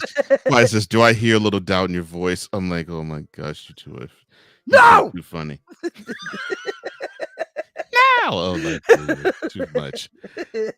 I actually have to go with the Giants. And the only reason being, I want to be more sold on the Commanders' offensive line. If they could protect Howell better, I probably would say that they would take this game. But I just get the feeling that unfortunately, as the sieve that they are, they could probably keep the Giants in it. And they only need one play here and one play there to do it. And this is in the Meadowlands. If this was in Landover, I probably would pick the Commanders. But I don't know. I just get the feeling the Giants, and I don't even consider this an upset. I mean, it's a divisional rival game. I think they actually might pull it out. Now, I don't have a horse in the race. I don't care who wins, really. But I just... that offensive line of the Commanders they give me huge pause. Now, the Commanders' defense is great, but that offensive line. And guess what, Wise? You got to go through that defense to get to the end zone. So I'm just still saying, don't get so excited about your 1-5 team coming in there and thinking that on your artificial grass that you're going to come out there and get the victory. Mickey says, I thought you were going to pick the Giants, Drew. Why? When I said in week 1 or before week 1, they were going to go 1-7 and the Commanders were going to be part of the ones that beat them. So far, except for the game that they've won, I've been right about the Giants all season. I just had week 1 and 2 wrong. Other than that, I had everything else right. But the record through 6 weeks is still right, Mick. So it's okay. We're all human. You were probably wrong about something today that had nothing to do with football. I just happened to be wrong about something with football on live air, and I will admit that. I'm a human being. I made a mistake. My apologies. I'm probably going to do it again at some point, but not to the level of some people with a show title that starts with a U. And on a network that starts with an F. Why it says it's going to hurt losing to a 1-5 team. Oh my gosh. I'm loving this Commanders Giants fire. This is beautiful. We need to do a live stream during the game. That would be hilarious. Live reactions. From one divisional rivalry game to another, the Falcons are 3-3. They travel down to Tampa to play the Buccaneers at 3-2. The Buccaneers are favored by 2.5. Who do you have in this game, sir? Well, if Arthur Smith doesn't go for 2 in a stupid decision moment like he did in the past game against the Commanders, I feel like the Falcons have a good chance of winning this game against the Bunker Mayfield-led Tampa Bay Buccaneers. Yes, it took me a second to get it together right there because I wanted to make sure I got his name correct when I said his name. Buccaneers are going to funk it up this weekend against the Falcons. Falcons will be 4-3. The Buccaneers will be 3-3. I want to have faith in the Falcons like that. Unfortunately, since they've been 0 for the road, I think they will add another L to their road total. The Buccaneers, they'll be ugly, but they'll win it. Wise says, yeah, next week you will be eating crow, and he calls you again Mr. Disrespectful. Hey, if I'm wrong, I will eat it with some barbecue sauce. But when it comes to that, when I'm wrong, I will sit up here and take my licks on the chin like a man. I've done it before, and I've come a long way because of it. I do not care if I am wrong because it doesn't change the fact of you're still 1-5 going into this game. And I was still right for 6 straight weeks. So yes, I might be Mr. Disrespectful to you, but to others, I'm just spitting facts. Oh my gosh. And there's 4 more days of this. Okay. The Steelers at 3-2. They will be traveling to LA to face against the 3-3 Rams at SoFi. The Rams are favored by 3.5. Kickoff is at 4:05 on Sunday. Who do you have, sir? This game is going to be a little bit tighter in my opinion than the previous games. The matchup here, the level of caliber on both sides of the football are pretty even. Like they're not high caliber, but they're not the bottom of the pack either, but they're somewhere along the middle ways. I feel like this game's going to come down to whoever doesn't make whoever makes the least amount of mistakes is where I was going with it. And I feel like in this game, the Rams have a good chance of winning this game. If they continue to establish their running game with Williams like they have in the games that they've won over the past month, I feel like they got a good chance of beating this team because Kenny Pickett just isn't really standing out to me as someone that can lead the Steelers to the next level. And they have dropped back plenty levels since Big Ben retired. And even before he retired, because he was, on the decline because he was getting up there in age. It's been a while since we've seen the Steelers at the level of what they played, which is probably since before the pandemic. Even though Mike Tomlin has been flirting around with still having decent records to end the year, he still has a long way to go to bring this team back to where they once were. And I think that the Rams, based on what we've been seeing out of their running production over the past month or so, it's time for them to get the win over the Steelers in this game. All of that makes logical sense. It really does. It really does. But the Steelers, especially defensively, they have played illogical. They had no business winning the game they did against the Browns. They had no business winning the game they did against the Ravens. And I would say they had no business winning the game in Las Vegas, but then again, we're talking about Bowl Cuts team, so they had every business to win that game. I actually picked the Steelers because I just do not trust the Wunderkind, because he'll probably throw it 50 times in Sunday's game instead of realizing he needs to run it. Wise says, your issues with Baker sounds like a certain Braun hater. Oh, Lord. If you do your research between certain said individual that you're discussing and myself, there's only like maybe 4 or 5 episodes in my entire portfolio where I have said the words, well, not to go back 7 now because we've got 7 episodes and it's all been on this show. Okay. Where I've said the words Bunker Stayfield and lit in them like I have. You go to said individual's portfolio and I guarantee you that and I'm probably not being overzealous with this, over 65% of his content has something in there that hates on LeBron. Over 65%. Okay. Now I'm doing this as respectfully as I can. You know it, and I know it because you watch it on a particular day of the week where there's one day just dedicated to the hatred of that man. I don't do that. I don't have an entire episode for 2 hours dedicated on hating an individual. I just don't have it in my heart. So don't you ever compare me to that situation again, because even though I may take things to a certain level sometimes, there's a fine line, and unless somebody puts me in my place afterwards, do the best I can to not jump over. So thank you, Wise, for getting me hyped up, because I still have one more show to go, and I need this energy to get through that show tonight. So thank you. I love it. Oh, Lord. Mickey picks the Steelers. Oh, my goodness. Really, Wise? Let me go on. Wasn't it on a punch? The Cardinals are 1-5. They are in Lumen Stadium or Field or whatever the heck they want to call it now to play the Seahawks. They are 3-2. The Seahawks are favored by 8. Kickoff is at 4:05 p.m. in Seattle. Who do you have in this game, sir? If the Cardinals play like they did this past week, they're going to lose the game.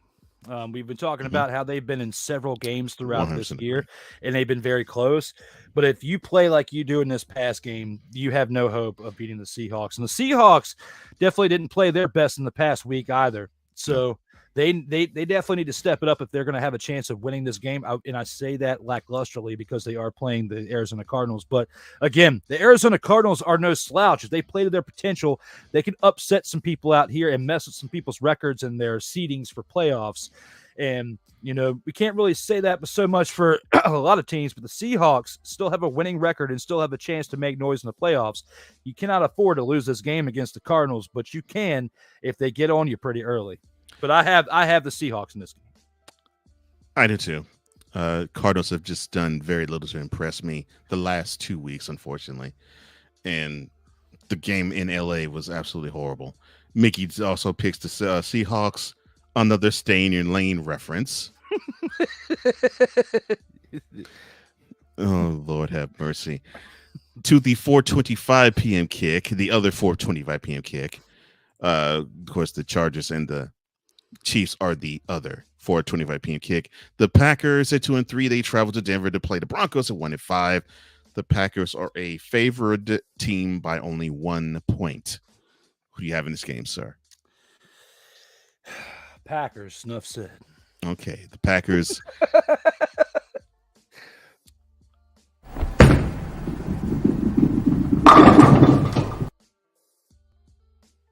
I agree, Packers. And so does Mickey. To now the final game of the Week 7 slate. The San Francisco 49ers at 5-1. They try to rebound 8 days later to play the Vikings at 2-4. The home team is a 7-point underdog.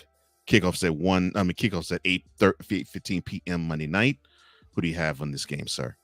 I got the 49ers. Based on the way that they lost the game to the Browns this past week, there's no way they're going to lose to a lesser caliber team in the Minnesota Vikings. Now, had this game been week 1 and we had all what we had last year and the hype of the offseason on both teams, I would be speaking a lot more respectable about this team right here, and that being the Minnesota Vikings. But seeing what we've seen so far throughout this season, Kirk Cousins coming back down to life, Kevin O'Connell not knowing what he's doing with steering that ship over there in Minnesota from what it looks like on the outside looking in, I got to give it to the 49ers. They're going to be embarrassed by the way that they lost this past week. They're going to be humbled a little bit too, and they're going to come out playing a little bit better football this week. I got to give it to the 49ers.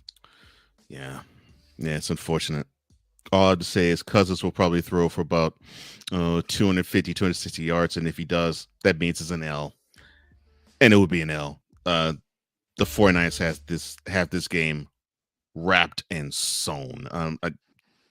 I just don't see them losing 2 in a row and dropping another egg to the Vikings. I don't see that happening. But what I do see happening is the end of the 2-minute drill.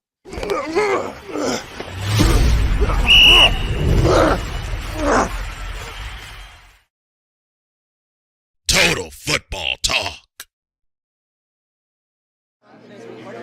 As long as it's one. Oh, that's great. I love it. I hope it actually is recording. And now we have come to the post game, where we wrap up everything and we have a final say in all the things that happened in week 6 of the NFL season. And for his post game, I go to Drew. Is it okay if I share the news with my post game report there, Cole, or do you want to save it for after that? No, go ahead and share it. Okay. So, for those of you who know Cole and I outside of watching our shows, we both work full-time careers.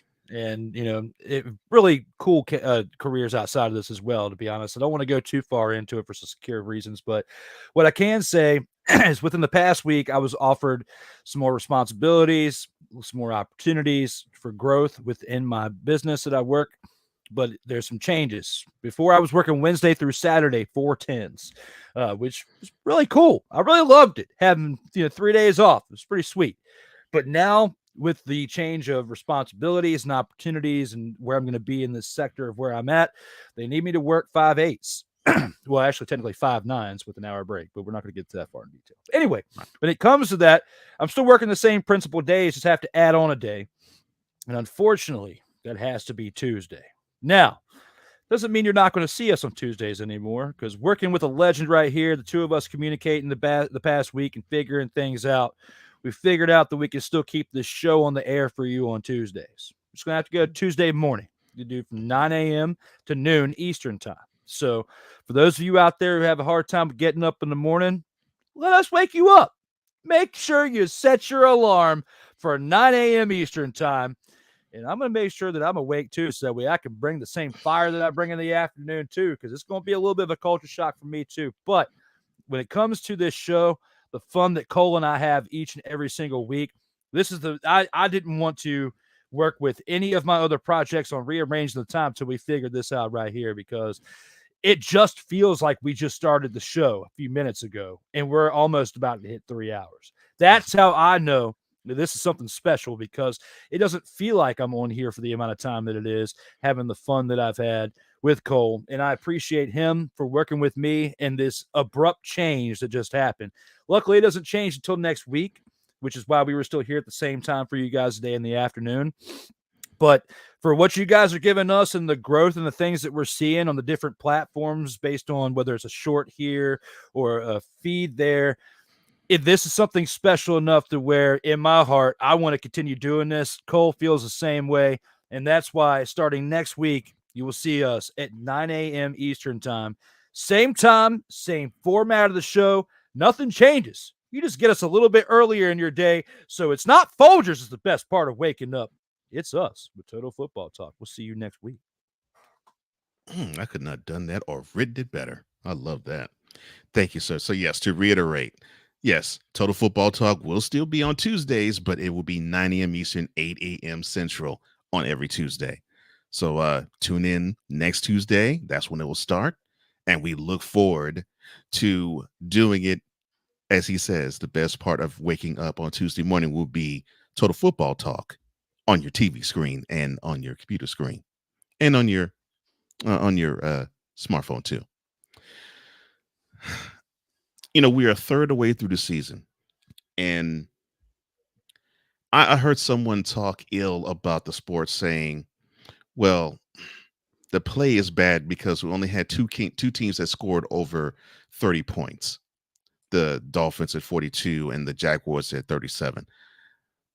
And his I won't mention the guy's name, but his take was whack from the standpoint of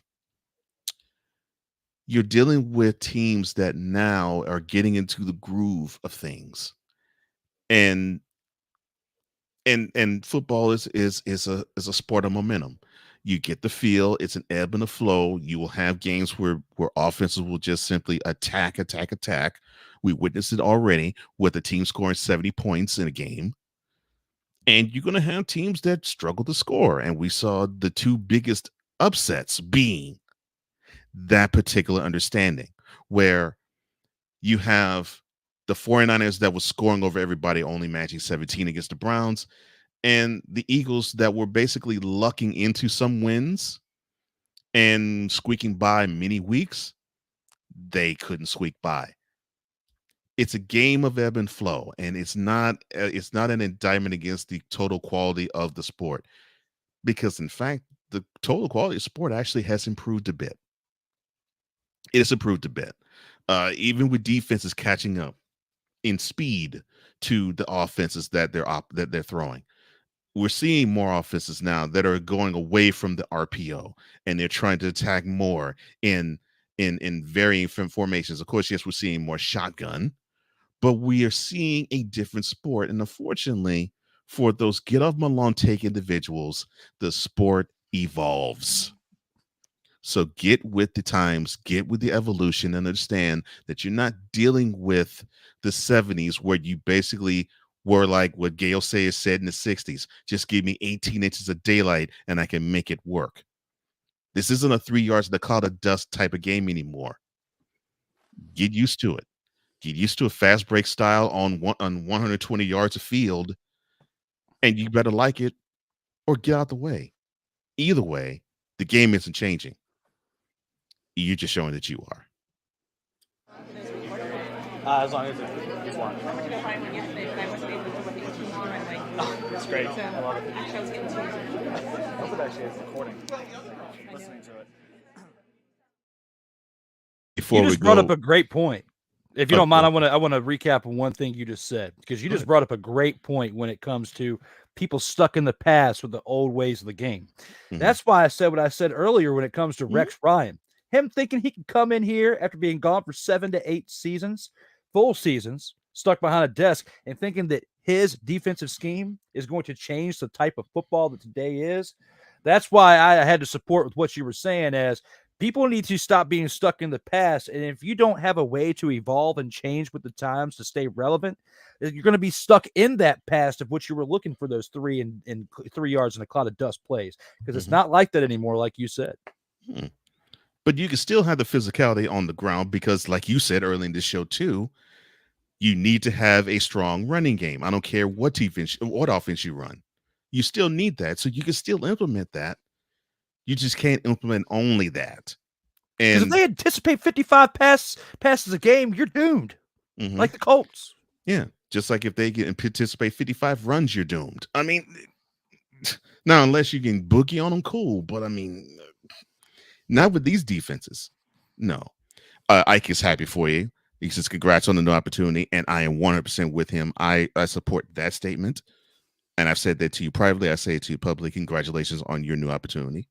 I appreciate that. Thank you. And Mickey says, look, I love all the shows you guys do. Thank you. And you, sir, are a content creator that we love too. So we appreciate everything you do too, my man. And thank you for the support, brother. Any final thoughts before we do let our wonderful Total Football Talk audience go? I hope those of you that have been following us in the afternoon can stick with us in the morning. I appreciate, the growth that we've seen each and every week. This was definitely something, like I told Cole last week privately, this is something that was kind of revving up my anxiety, because I was kind of dreading to have this conversation. We finally got everything settled. Cole comes up with this awesome commercial, and I hate to make any changes or anything once we finally get in the groove, but unfortunately for this, in order to keep it going, we did. And if it wasn't for him, and if it wasn't for you guys that are tuning in, watching this thing would not be what it is. So I appreciate Cole, you as much as I do the fans, because looking forward to seeing how this thing shifts into the morning time. But again, we need you guys to come with us, so stick around. We got some great things in store next week as well. Yeah. And I think we'll definitely give you the same stuff, the same way we deliver it. That's not going to change. But that, I think, will be good in the morning as well as we have been in the afternoon. If you want to follow Drew, here's his social media homes. You can find him on Sartoba Media on Instagram, Sartoba Media, Sartoba_media on Twitter, and the Sartoba, the _Sartoba on TikTok and other platforms as well. And you can also find him on was it the D Willie, I think, on Instagram? On Instagram is at the real D Willie with dots in between. And in Twitter or X is the same thing, just without the Y, because unfortunately that was one too many characters said X when they switched from Twitter to X. I'm sorry, but I'm going to go off the rails for a second. X is a stupid name, and you could have done a better job, even though we are both streaming to your X right now. When you have a platform called X, and I tell people, oh yeah, you can find me on Facebook, you can find me on Instagram, and you can find me on X. It feels like I just skipped all the other letters of the alphabet just to go to X. Yes, X is now on the list of dumpster pelicans. You're that blue Walmart bag off to the side that doesn't even cool enough to be a dumpster pelican. You are just the bag that it's munching on. You are the trash of what the dumpster pelican trash animals chew on. That's terrible. Absolutely. So you could have came up with a better name instead of you chose a letter from the alphabet? Yeah. What? Yeah. Why couldn't you have chose A? Because A is the best grade that you get in school. If I was going to go on anything, I'd want to go on A, not X. What? Yeah. X, not A, X, X to X. That's how I feel when it comes to signing on to X and typing up my take and sharing my content on X. X, the X.